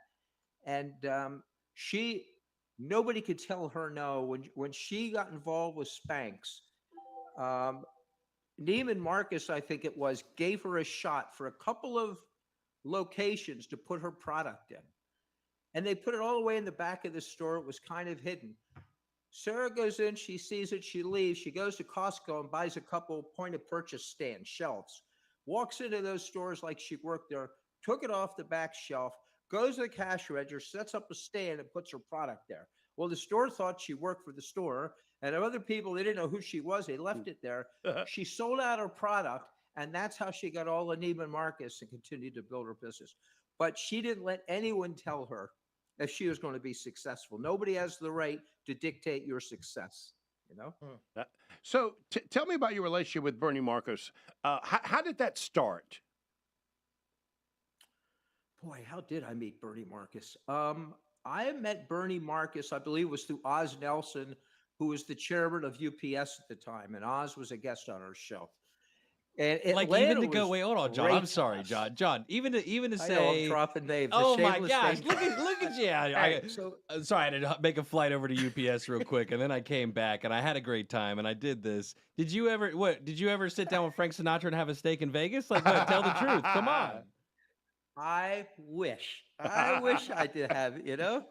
Sinatra was great. But no, you know, it's weird. It's strange. Once you earn the respect, and you earn the respect by giving respect, you know? So I've always said you can never make a withdrawal from where you don't first make a deposit, okay? Where everybody asks these people for something, I want to figure out what can I give to them?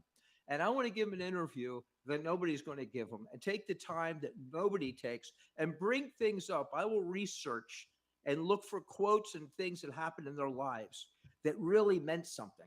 And I will pull those out as I go through their life and make sure that they're dynamic enough that they love the interview. And they get it. They get that we took the time to understand them. But I met Bernie, I guess it was through Oz Nelson.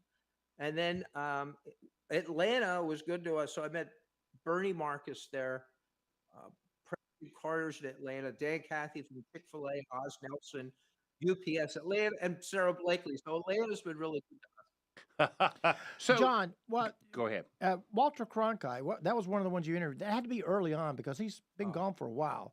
But what was it like to be? Because I look at American journalists, we don't have a Walter Cronkite anymore. I mean, now everybody tells you what they think. Walter just laid it out there. That's the way it was. And that's the way it was. That's exactly right. That was his tagline. Walter Cronkite, everyone used to call him Uncle Walter. Here is a human being that if you didn't love Walter Cronkite, there's something wrong with you. He was genuine. He was truthful. He was just a wonderful human being. And I met Walter through Don Hewitt. He used to run CBS. I think Don passed away. And I was just amazed because it was to try to get Walter Cronkite was unbelievable. But he was just an amazing human being. And he's what you see is what you get with him. Right. I think he knew more living presidents than any living person there was. Oh, yeah. So when I called you and asked you to do this show, I told you, hang on a minute. I needed to put my my hearing aids in. I told you I was getting old and needed the hearing aids, and we kind of laughed about it. And then you told me a story about the owner of the company of my hearing aids. Can you repeat that? It's just I'm telling you, it is remarkable the relationships and the connections that he had. Tell that story again, because I know to you it's kind of a flippant situation, but for us common folk, it really is an interesting story. Well, yeah, you're telling me about this hearing aid that you did a commercial for, and they gave me a hearing aid to use. And I said, well, I'll tell you, probably the best hearing aids in the world are Starkey hearing aids. And he looked at me and he said, that's what I have. I said, well, let me tell you a story about Starkey. So another dear friend of mine was a guy named Warren Cowan. And Warren Cowan and Henry Rogers owned a PR firm called Rogers Cowan. It was the largest entertainment PR firm in the world. They also represented the Beatles, Elvis, Frank Sinatra. Anyway, Warren said, I have a client by the name of Bill Austin, and he owns a company by the name of Starkey Hearing Aids. I never heard of him. I said, okay, bring him on. Phenomenal story. Bill's a billionaire. During the break of the interview on the radio, I said, hey, Bill, why don't these hearing aids work for everybody? He says, what do you mean? I said, well, my mother's 80 years old and she's almost completely deaf, and it's really heartbreaking. He says, you bring your mother up to see me in Eden Prairie, Minnesota at the factory, and you're going to have one new mother. I put her on the plane. I fly her up to Eden Prairie to the Starkey hearing aids. Now, first of all, everybody from Elton John, Alice Cooper, President Bush, everybody has had their ears done, their hearing aids done by him. So I bring him up, and while we're sitting there, Paul Newman is there because he's fitting Paul Newman's. And for a long time, I'm not sure if it's still on my website, there's a picture of my mom with Paul Newman, but definitely with Bill Austin. And it was unbelievable. And my mom could hear again. He gave her back her hearing. He personally worked on her. And I said, I would do anything. I'm so grateful. He says, John, I have fit hearing aids for Ronald Reagan, George Bush Sr., and George W. I've never met President Carter. I said, consider it done. Well, in 4 weeks, Bill Austin and Tanny, his wife, and Billy, my wife, and myself, go down there. I introduced him to President Carter. He takes care of Rosalind. She was God, I love that woman. So we took care of her, took care of John Hardman's mother. John was his assistant. And we just all became friends. We helped raise money for the Carter Center. And, Jimmy Carter has had maybe some people didn't like his politics. Maybe they did. That aside, he has got to be the greatest ex-president, the kindest, sweetest, most giving ex-president there ever was. Yeah. And we just absolutely adored them. And a trivia thing, when he was running for president, he needed money for a campaign. It was the Allman Brothers that used to help. So I didn't see in the list of interviews that you ever interviewed Jimmy Carter. Did you ever interview him? Oh, yeah. He was on there. He should be on the list somewhere. He's on the list. I must have missed it. Okay. He's on the list. Okay. Got it. So I'd like to hear that interview. So tell me a little bit about David Ork, the founder and chairman of Ork. He seems like an interesting guy, and you had him on your list. I'm curious, how did you run into him?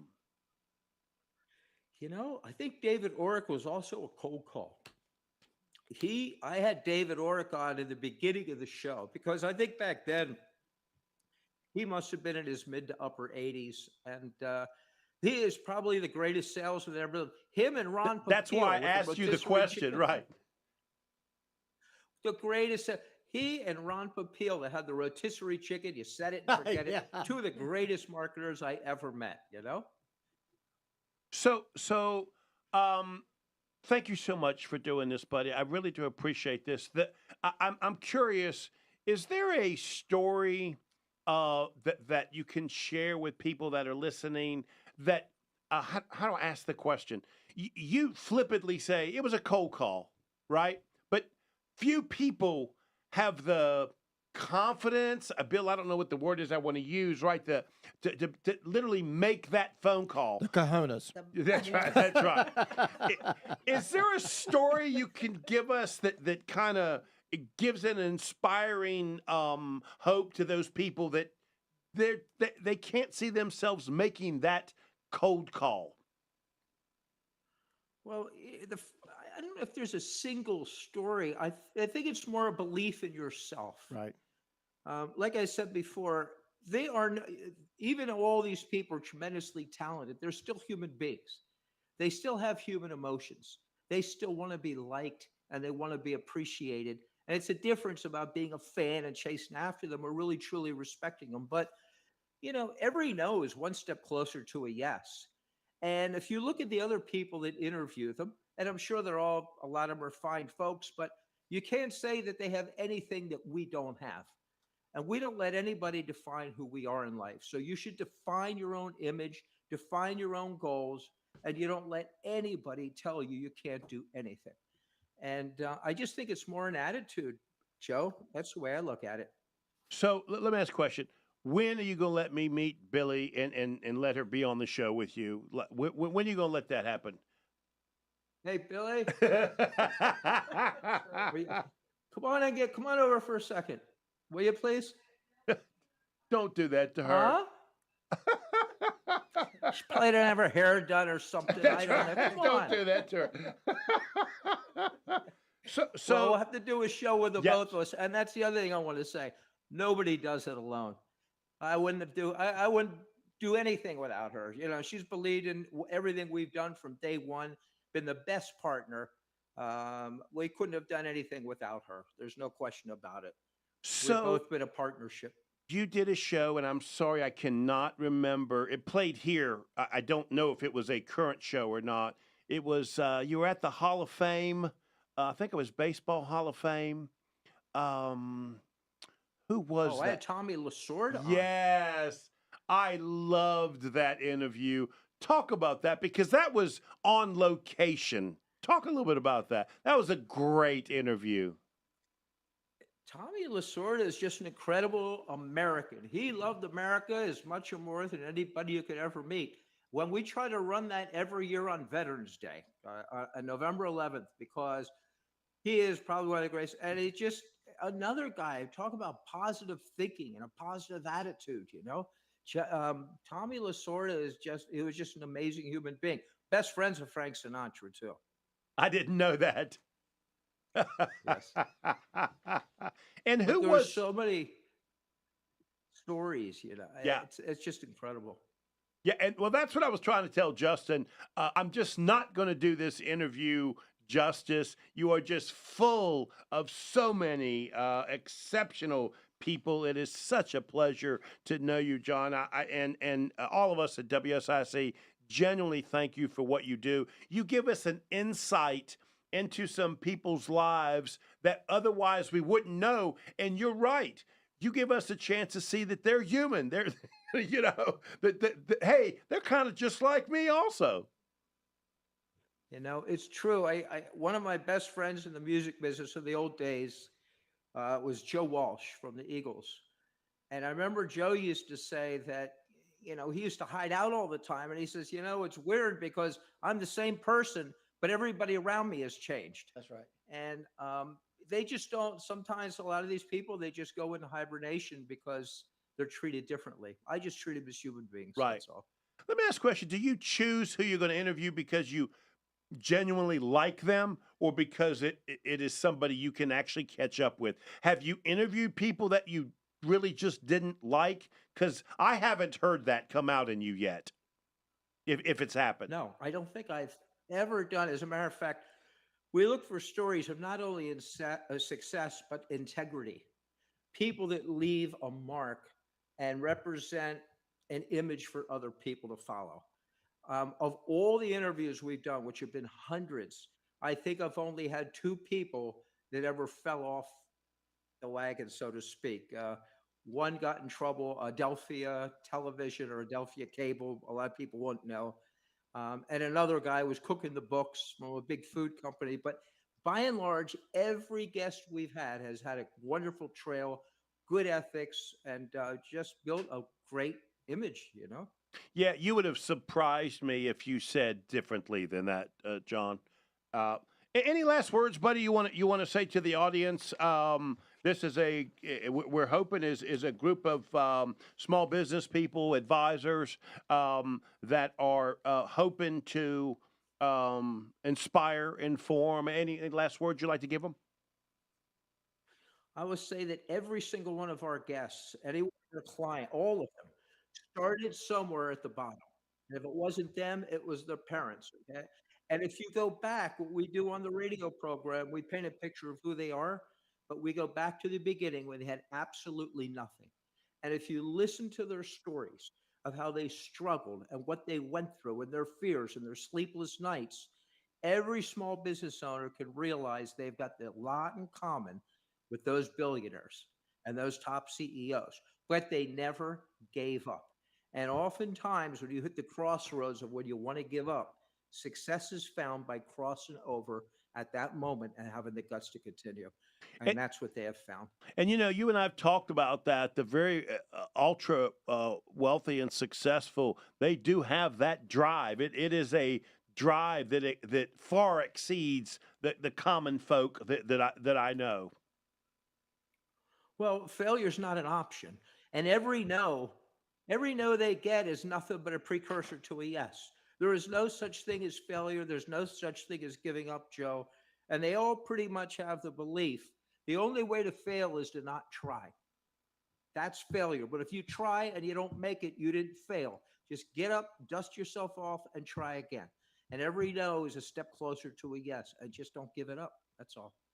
John, thank you so much, my friend. We are talking with John Resnick. He is a co-founder with his wife, Billy, of Resnick Group, and he has the nationally syndicated Legends of Success with John Resnick, an exceptional radio show here on WSIC every Saturday at 3 o'clock. John, my friend, thank you so much, buddy. I look forward to talking to you again soon. Thank you for your friendship. I've enjoyed knowing you. We'll continue to chat. Call me anytime. Thanks, buddy. I definitely owe you one. Let me know how I can repay you back. I appreciate it. Come to Naples. Come to Naples. I might just do that, buddy. You are listening to the #1 talk business show in all of North Carolina. This evening has been carefully put together for you, and we hope that you are enjoying the 11th annual Small Business Event of the Year. This is News Talk WSIC, broadcasting live, streaming live, anywhere you want to participate. I'm on the tubes, the book, the chain, the X, the podcast. For those of you that don't know Joe Talk, that is Facebook, YouTube, LinkedIn, and X. We are live, and you can see us on WSICnews.com. That's WSICnews.com. Go to Facebook, and we can communicate with you there and chit-chat with you if you want to do that as well. I am Joe Vagnone. I'm here with my buddy Bill Russell, and the most spectacular woman on the planet, Tracy Alston, is with us. She wasn't supposed to, but we're just going to make her stay, Bill, to the rest of the show. Are you okay with that? I'm great with that.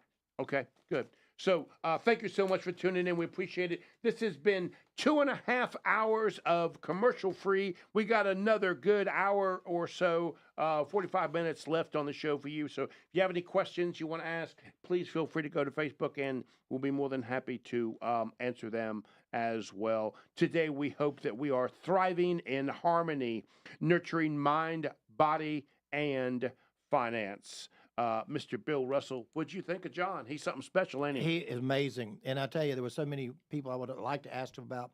Sidney Sheldon. I Dream of Jeannie. He interviewed Sidney Sheldon. Wow. Again, Jack Welch, what you pointed out. But so many people, Tom Monahan, Domino's Pizza. So most of the products and things that we're all familiar with, he's interviewed them. Yeah, yeah. It's Well, not only amazing. that, but they're his clients, so he knows them deeply, right? Bill, I literally have 4 pages of people that he has interviewed, and it's the who's who. When he defined his show as Legends of Success, that's exactly who his interviewers were. It's just remarkable. It's so much fun talking with him. I didn't see Jim Collins on there. He's got to get Jim Collins, the author Jim Collins. I didn't see him. Well, next time I talk to John, I'm gonna let you know. I'll tell you what's so funny is, we act like we're friends. We've only talked 2 or 3 times, but he is such a genuine guy. Yeah. I mean, the last time I called him was about the show. He said, "Joe, if you need it, we're gonna make it happen. Let me talk to Billy, and I'll get back with you." I mean, just genuinely wanting to be helpful, and it's not like he really knows me. He had been on the show. And you could just tell he genuinely cares for people. I feel that. And he said that, which was kind of interesting. He likes people that likes people. Yep. I didn't tell him, don't come see me on a Saturday evening. Well, I don't want anybody around. Tracy, there are times I don't want anybody around. There are times Julie and I say, we hate people. Yeah, it's office hours only. That's right. That's right. Elizabeth, you don't have any allergies, do you? Because we got a lot of stuff going on here. I actually do. But what's so funny is, oh, come on. it looks like a funeral. Okay, what you're hearing is one of my second It looks favorite like a funeral women. around here, Tracy. That's great. Her name is Elizabeth Colin. That's perfect. Elizabeth Colin. Mhm. Elizabeth, I have written you up an intro. Oh, I'm so sorry. And you messing up the intro. You're not supposed to talk until I intro. About the funeral? I mean, I got the intro they're like, going. look at that. It's like popcorn. It's just. Bill, let it go, Bill. Okay, let sorry, it go. Sorry. It looks like a funeral around here. Okay. Okay. We have next to me creating all manner of trouble, which she does every time she's on the show. So this is no exception. Elizabeth Colin. Yes. Has a deep understanding of what stress and pressure looks like because of her own journey. She was the poster child for burnout. Weighing in at over 257 pounds, she had to learn to allocate the pressure of work-life balance in a healthy manner. Elizabeth has lost over 115 pounds, which she has maintained for more than 15 years. By learning and participating the tools it takes to make healthy decisions and choices, it has allowed her to thrive in her personal and professional life. Elizabeth's well-being was a catalyst that pushed her to walk in a life of purpose. She now lives life fully, and that's what she wants to do for you. Elizabeth is in the business of transforming lives. As a wellness strategist, she has customized her clients' programs to assist you in living in a more focused and intentional way that will truly transform your life so that you can show up in the world more productive with more energy and clarity. She is spectacular. Yes. And if you could see what I could see, she sent me a photo of her sitting on a kitchen table. Girl, get your butt off the table. Other than that, hey, darling, good to see you. Achoo! No. Achoo. There you go, Wilton. Thank you, Wilton. Yeah, that was amazing. That low bio. I don't know who did that, but come through, team. Come through. But before we get started chit-chatting with you a little bit. Okay. Have you met Tracy? No, but just met. Have you I just met her, and I was literally fangirling, and I said to somebody out there, I was like, "Did Tracy leave yet?" Because I was on my way here. I was listening, and they said, I ain't gonna let her leave. I'm making her stay. Oh yeah, I'm making her stay. I am so happy, man. This show has been so great. I've been watching all the things, and I got notes. Notes. Oh, Like how you was scared talking about the lady from Novant this morning. Yeah. I mean, earlier this evening, and you was like, that's really a purpose in life because more people run away. Like when I drive by the hospital, I'm scared. Yeah, because you live on bourbon and cigars. You said that. I would be scared too. Now, Bill, when I told you I love Elizabeth, I didn't say I like her. She mean, she cold-hearted. she beat up on me like nobody's business. Well, he does put Coke in his bourbon, so he yeah. filters it down. Yeah. I thought that was so funny. I'm like, yeah, I'd be scared to go to the house. I'd be Okay. scared too. All right.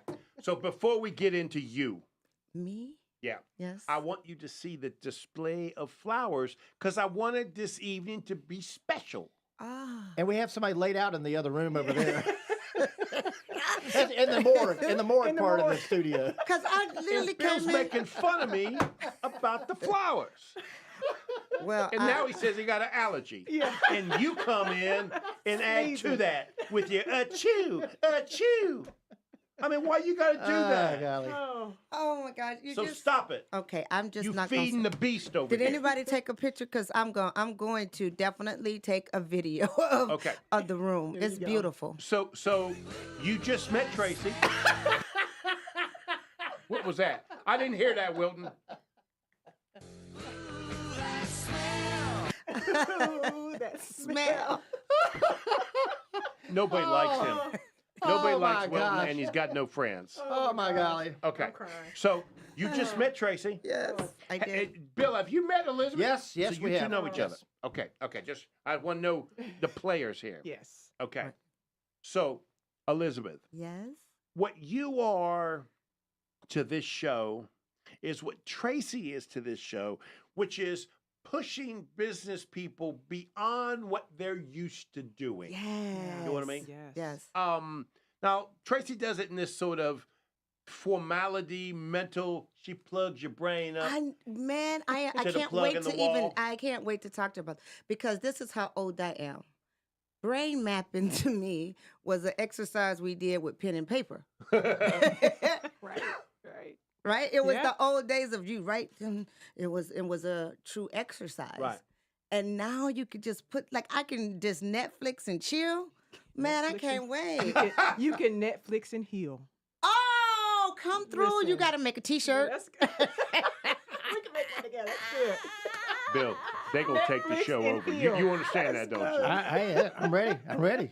They have taken over the show. You understand that? Okay.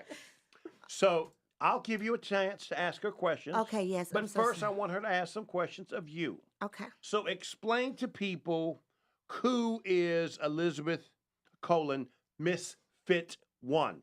I did not say that in your introduction on purpose because I know that's not just a name and a brand for you. That is your core, isn't it? It's my lifestyle. Yeah. Yes. People called you the Misfit Fit One, One. and that's how it stuck, right? Yes, that's So exactly it. talk about your story a little bit. I kind of briefly touched on it a little bit. You But, did. but I want them to, for the people that hadn't, I want them to hear the church's chicken story. Him and that church is chicken. I think because he, The chicken delicious. Yeah, the chicken delicious. I knew it was gonna say it was so delicious. I almost died for it. You know what I'm saying? But what happened was I was, morbidly obese. Because there's obese, but morbidly obese. And I would go every day to Church's Chicken for lunch. Every day. Like, every day.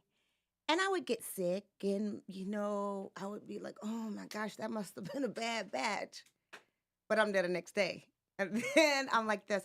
So I was like, I have to go to the doctor because I'm sick all the time from this Church's Chicken, right? And again, being morbidly obese, you have problems with my feet would hurt and all these other things. And I had to take high blood pressure pills and all those things. But it was kind of common for us to take because now you're an adult, right? As a Black woman, taking a high blood pressure was just being into adulthood, right? And so that didn't say, oh, I should lose weight. Nothing made me say, oh, I should lose weight. So going to the doctor and talking to them about, what's going on, it was crazy because my gallbladder was misshapen with gallstones. Not like they could take out the gallstones. They had to remove my whole gallbladder, the whole thing. And I was too heavy to have the surgery, so I had to lose weight for the surgery. But it had to be stat, right? So they help you with all that stuff. You do all the things. And I went in to have the surgery. And keep in mind, I've already lost like 10%, right? And I was so big that they weighed me on a kettle scale. Do you know what a kettle scale is? Come on, country folks. What's a kettle scale? It's a scale that they weigh In the cattle. restaurant, but that's where the whole cases of produce and cattle, such like yeah, that. the That's cattle right. scale. Got it. That's Yeah. right. That's Where right. where you put the cattle on there to weigh it because it's too big for a natural scale. So you in the back of the place, you away from everybody, and I go and get on the scale, and they have the numbers huge. Like you got to be blind or whatever, but huge pop up, and it was 257. And of course, I'm 6 feet tall, so it wasn't. Joe, My girl Joe. about 4'3". Joe said, the way that was the cutest little 5-year-old Joe I ever seen. That was cute. Okay, maybe not quite 6 feet, but I was as round as I was tall, put it at that. And you could tell everybody was nervous. You could hear a pin drop. And I was so embarrassed. I didn't know what to say or what to do. But me being me, I cracked a joke, right?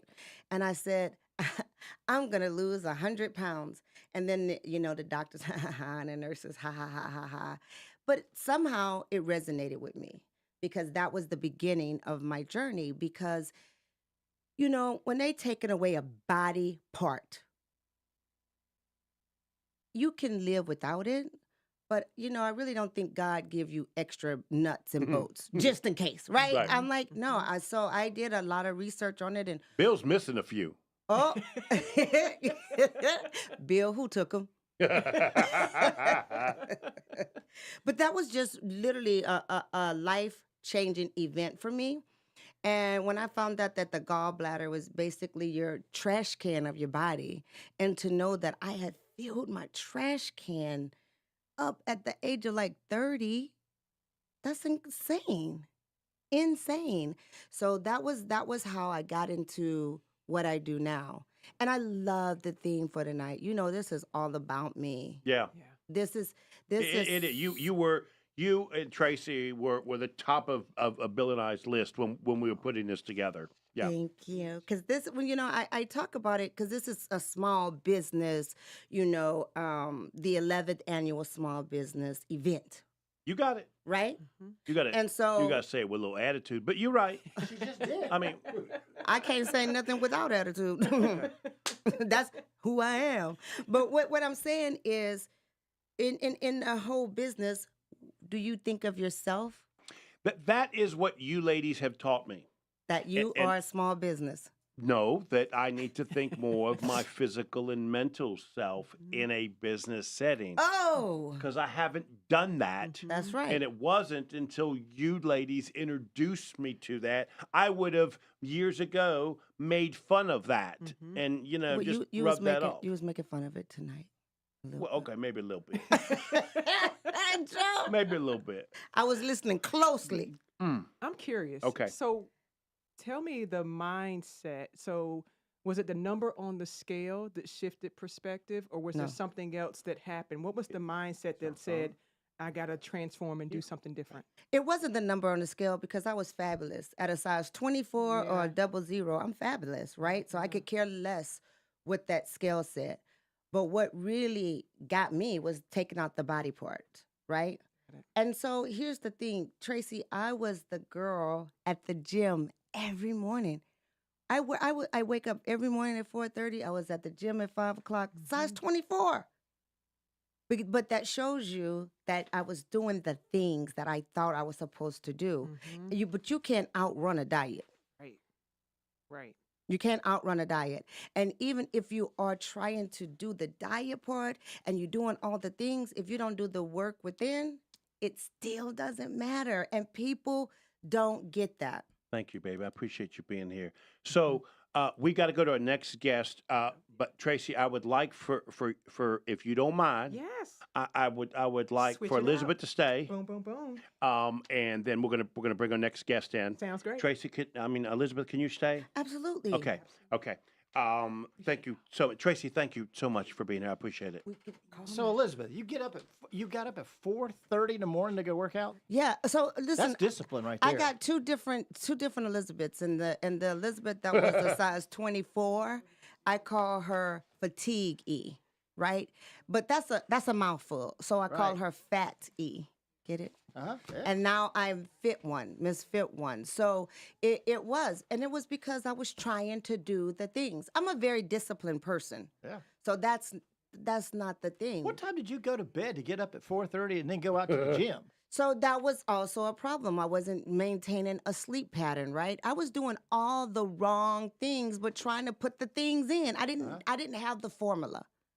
I didn't know the fit formula, right?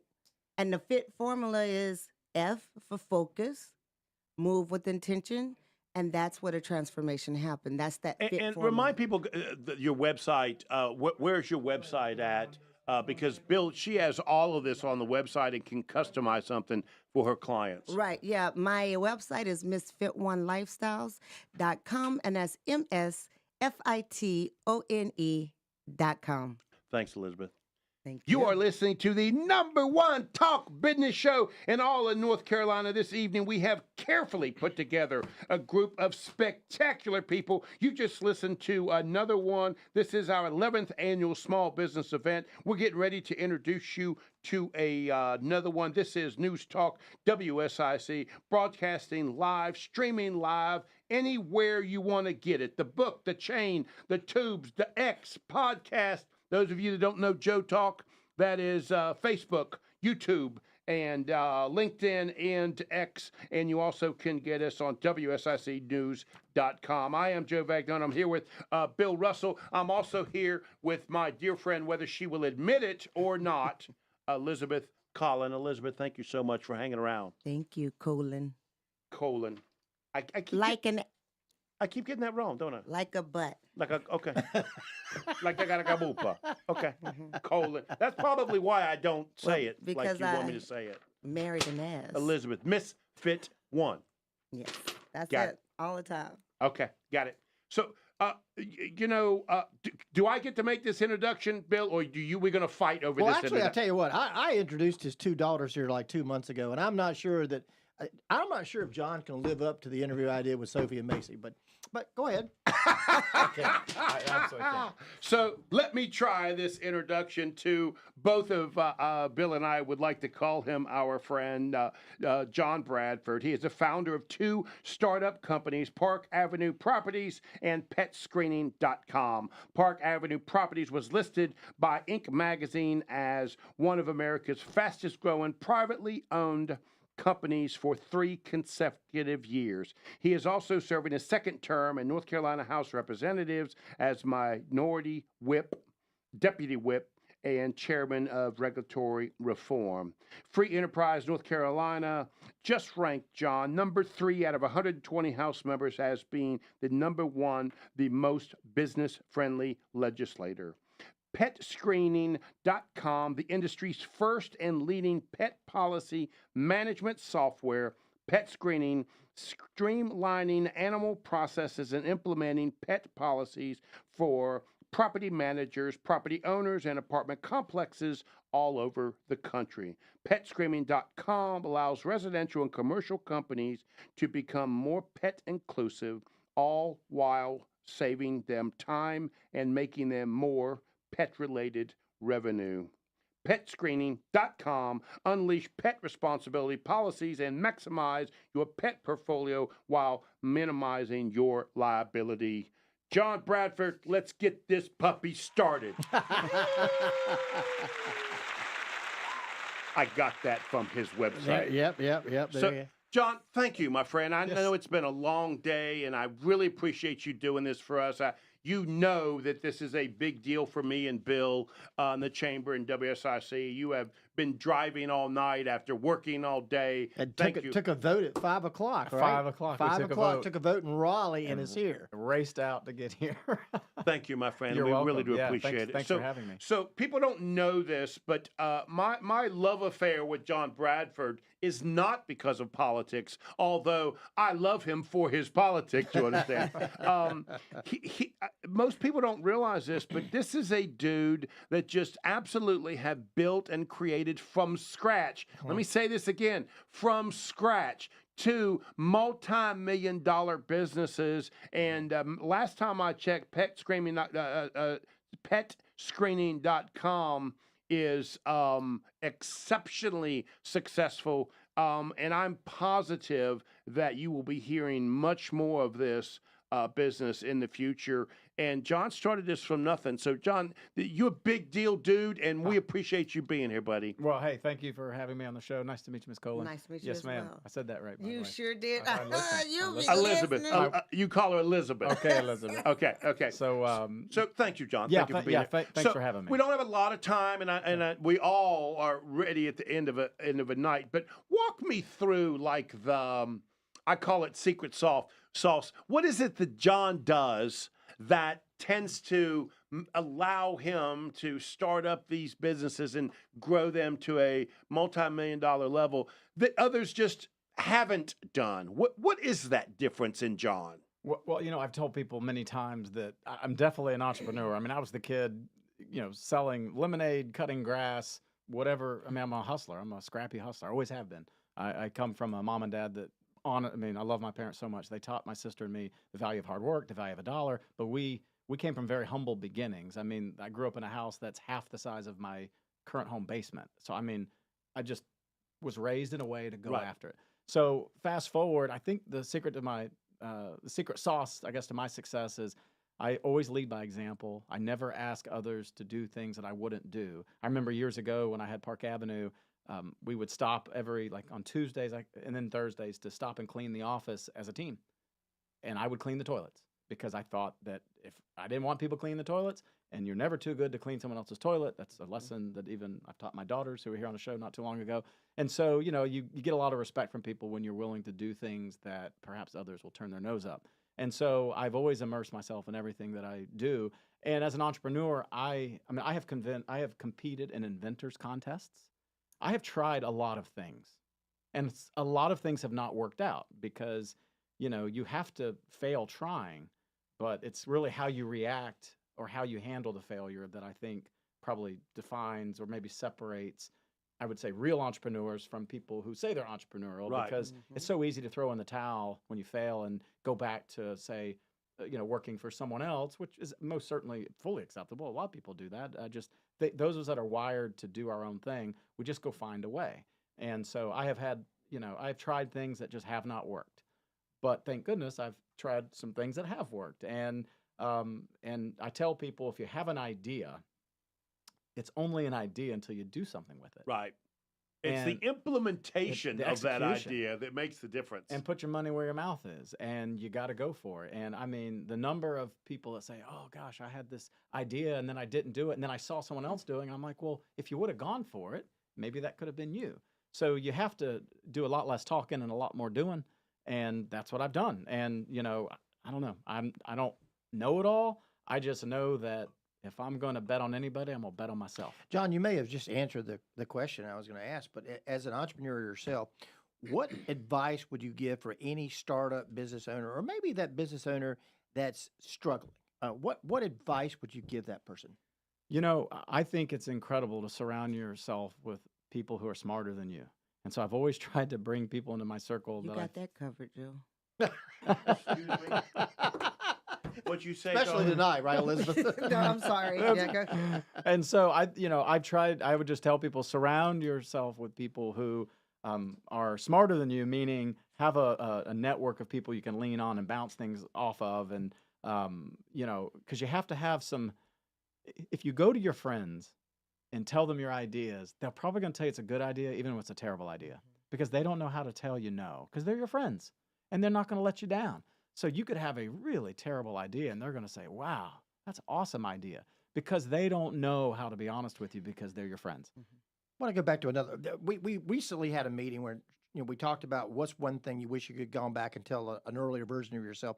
Charles Knox had said, I wish I would have taken more risks because I thought I wasn't as smart as I was.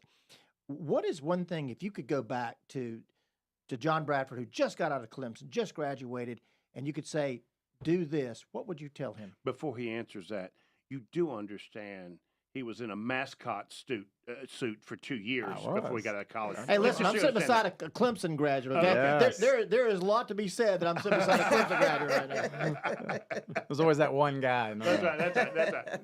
Yeah. I try not to live a life of regrets. I try to, I've always say that if you finish something and you look back and go, well, would I've done something different? And the answer is no, then you gave it all you had. So I don't, Bill, I would just tell you that I think everything that I've done has probably happened for the right reasons. I don't wish I would have started Park Avenue any sooner because I had to wait to move to North Carolina to establish what I thought would be the place where I'd raise my family before I got a real estate license. So there were a lot of reasons that I was waiting. I would say, I'll tell you one, I think I would have liked to have been involved in politics sooner. I started at 35. I would have probably preferred to get started in my late 20s as a public servant. It just never crossed my mind. That surprised me. Yeah. To hear you say that. Yeah. Why is that? Well, because now I'm 49 years old, and not that I feel like I'm just getting started, but I don't know. I wonder if I would have started earlier, would I be in a different place? Because politics over the last decade has changed with social media. Right. So I think if you were at the party sooner, the trajectory could be different than where you are today, just because of the nature of social devices. And so, because because I've won a lot of races and now I've lost 2 races, and so I think I probably would have started politics a little earlier. But I was so focused on, we had a young family. I was trying to provide, in other words, make sure we brought home the money to afford the things we needed to do. Because I'm an engineer by degree, so I'm very pragmatic. So I do take risk, but I take calculated risk. There's a difference between going and buying a bunch of scratch-off cards and just trying to think you're going to win. That's not that's not really that's not smart risk, right? But I would just say that if I would have started a little earlier, I don't know where my political career could have been differently or been different. So maybe that's something I probably would have done, but here we are. So, But I think saying that is that you are exactly where you're supposed to be because you did exactly what was supposed to be done. yeah, So- I subscribe to that Yeah, for sure. But, yeah. So let me ask you this, if you do not mind. I have Go, baby, go. I have a question that's very different than all the fellas here. I want to ask you about, you say you have a family and your career. What do you do to stay connected to that part of you? Because being a politician is no joke. It's hard work. Yeah, it is. Well, one thing I've always done is I'm very lucky in that I don't need a ton of sleep. I'm just one of those folks that can stay up to midnight. I get up early and I'm able to fully function. Not everybody's like that. So I'm able to juggle a lot of balls. And when I go to Raleigh, for example, like I just raced in from Raleigh, I'm typically in Raleigh 4 days a week. And I've been doing this for 8 years. I'm in my 8th year. So, I've missed a lot of things just by nature of being in Raleigh. And that is a sacrifice that my family has just lived to, we've learned it through living it. Right. But when I come home, I've always been present. Like I don't, I'm not a golfer. It's probably a good thing because I could see the allure to want to go golfing on the weekends. So I don't do that. So I'm present. We camp. I have a camper. My girls ride horses. So I'm spending my weekends going to horse arenas, watching my girls ride, or, I'm going camping with my family. So, because it was very important to me to make sure that my children and my wife did not suffer because I'm gone. I leave Monday. I come home Thursday nights. I typically am home by dinner time. And then Monday, I have to rinse and repeat and do that again. So I would be home basically Friday, Saturday, Sunday. And those 3 days, if I was like, oh, God, Dad's so tired, I don't want to do anything, in their daily world, weekends are the time to go do something, right? And I couldn't let that be a reason not to do anything. So instead, I just go. And for years, I've heard people say, how do you do it? Like you go home and you get up, you get on the road and go camping. And I think a lot of that is my energy level. I was a college mascot. That should tell you everything. I do have a lot of energy. I'm not a coffee drinker. I just have natural energy. But it was a will, and I think Ms. Colin, a desire to just make sure that my family did not get penalized because of this life that I've chosen to be gone a lot. Wow. I'm sure they did and if you ask my kids that, they'd probably say, well, gosh, Dad missed a lot of things. But now as they're older, they look back and go, but we also have been able to do a lot of things because Right. of what my dad has done. Yeah, And that's you the just hit trade-off. a very good point. He just basically said it so amazingly is be where your feet, right? Be where your feet. Yeah. Where your feet is standing, you be there. Be in the moment. And I think that's worth anything when you learn Well, to be where you are instead of standing here in front of me or in front of your kids going, when is my next race? What is the next thing I got to do? Oh, I'm so tired. Let me catch up on it. They saw that you were engaged and in the moment. So be where your feet are, and I love that. That's being present. Yeah, I happen to know a little bit about John's story, and one of the things he does, I think, is so successful. He packs them in his Winnebago, Yeah. and they Yeah. take trips, We do. and so That's it so awesome. allows you to be present, and it's an intentional Yes. move with the family, and I think that is just. I know you enjoy it, I would love it. but yeah. but Yeah. I do believe it really does sort of Yes. bring the family back for the weekend. You know what I mean? That's so awesome. I really like that. Yeah. Mhm. Yeah. So that's how it So does, though. so I went to your petscreening.com. Yes. Please hear this. Petscreening.com. If you have a pet, go there, get it registered so you can take it on trips with you or whatever, whether it's Airbnb or whatever. And I'll give you some time to talk about that in a minute. But John, I went to the website. There's like 80 people in the company now. I mean, it started off with like 4. I'll start off with 3. Me, myself, and I. Okay, 3. Me, myself, and I. I remember when so Park Avenue was at right there at Manhattan and Catawba, and we ran out of space at Park Avenue because we were growing. So I went to Ken Ziegler over at KNS Audio. He has the building behind us, and he had a lower unit available for lease, and Park Avenue needed more space. So I leased that space to put some more people because we'd outgrown our building. And one of our monster clients, an institutional investor, started to internalize their management, which meant they were going to take units away, which our job was to like work ourselves out of a job. Right. Sometimes that happens. So we didn't really need that space anymore. And I was already paying, rent money on it. So that was the very first pet screening office. And in that office, which was only, 700 square feet, there was a room within the office, and it had a window. And I took that room within the office and I put a curtain on it so I didn't have to look out into the lonely rest of the room because I was in there by myself, literally working on this product, selling this product, and people would come visit me and they would come into the office where it was dark because I'm too cheap to pay for the electricity with the lights on. So I was in the other room with this curtain over the window, and so they'd scare the heck out of me coming in, but I was in there working. And that was true humble beginnings because I tend to repurpose things, I've always done that. Use the resources you have. Right. But now we have we're up to 118 people. Wow. Isn't that crazy? John, we've got about 4 minutes left. I got to ask you one question. It's Yeah. political and entrepreneur. FTC came out with a ruling last week. Non-competes? Non-competes. Sure. How do you think that's going to impact small business and corporate business? Well, I'm torn on that answer because I have non-competes with some of my executives, and there is, if you look at that ruling closely, there are some exemptions for certain people. Nonprofits and Well, and then I think key executives that make 151,000 or more, and no trade secrets and things. But here's the thing: I've been an employer a long time.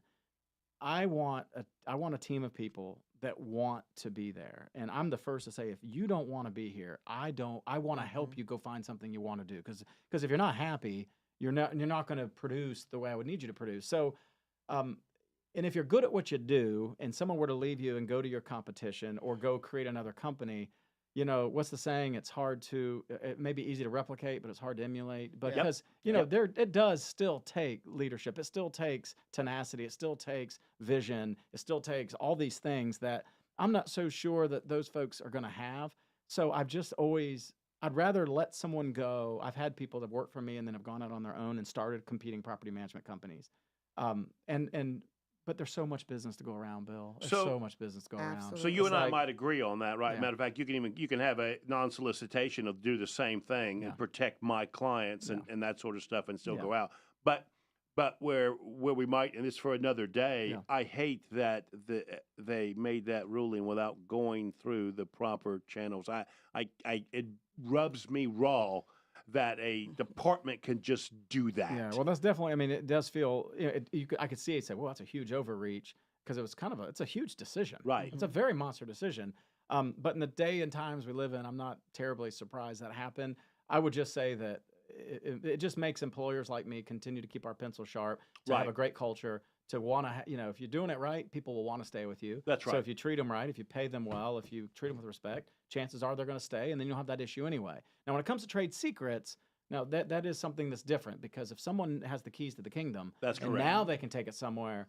And that's where that ruling, I think, does have some. I've not studied it completely, so I'm hoping there's some opportunities there to protect, because that's different. We're talking intellectual property, IP. Intellectual property. That's different. And my client base that I currently have, that's a whole different story. But just holding people hostage in general over a non-compete, I can live with it.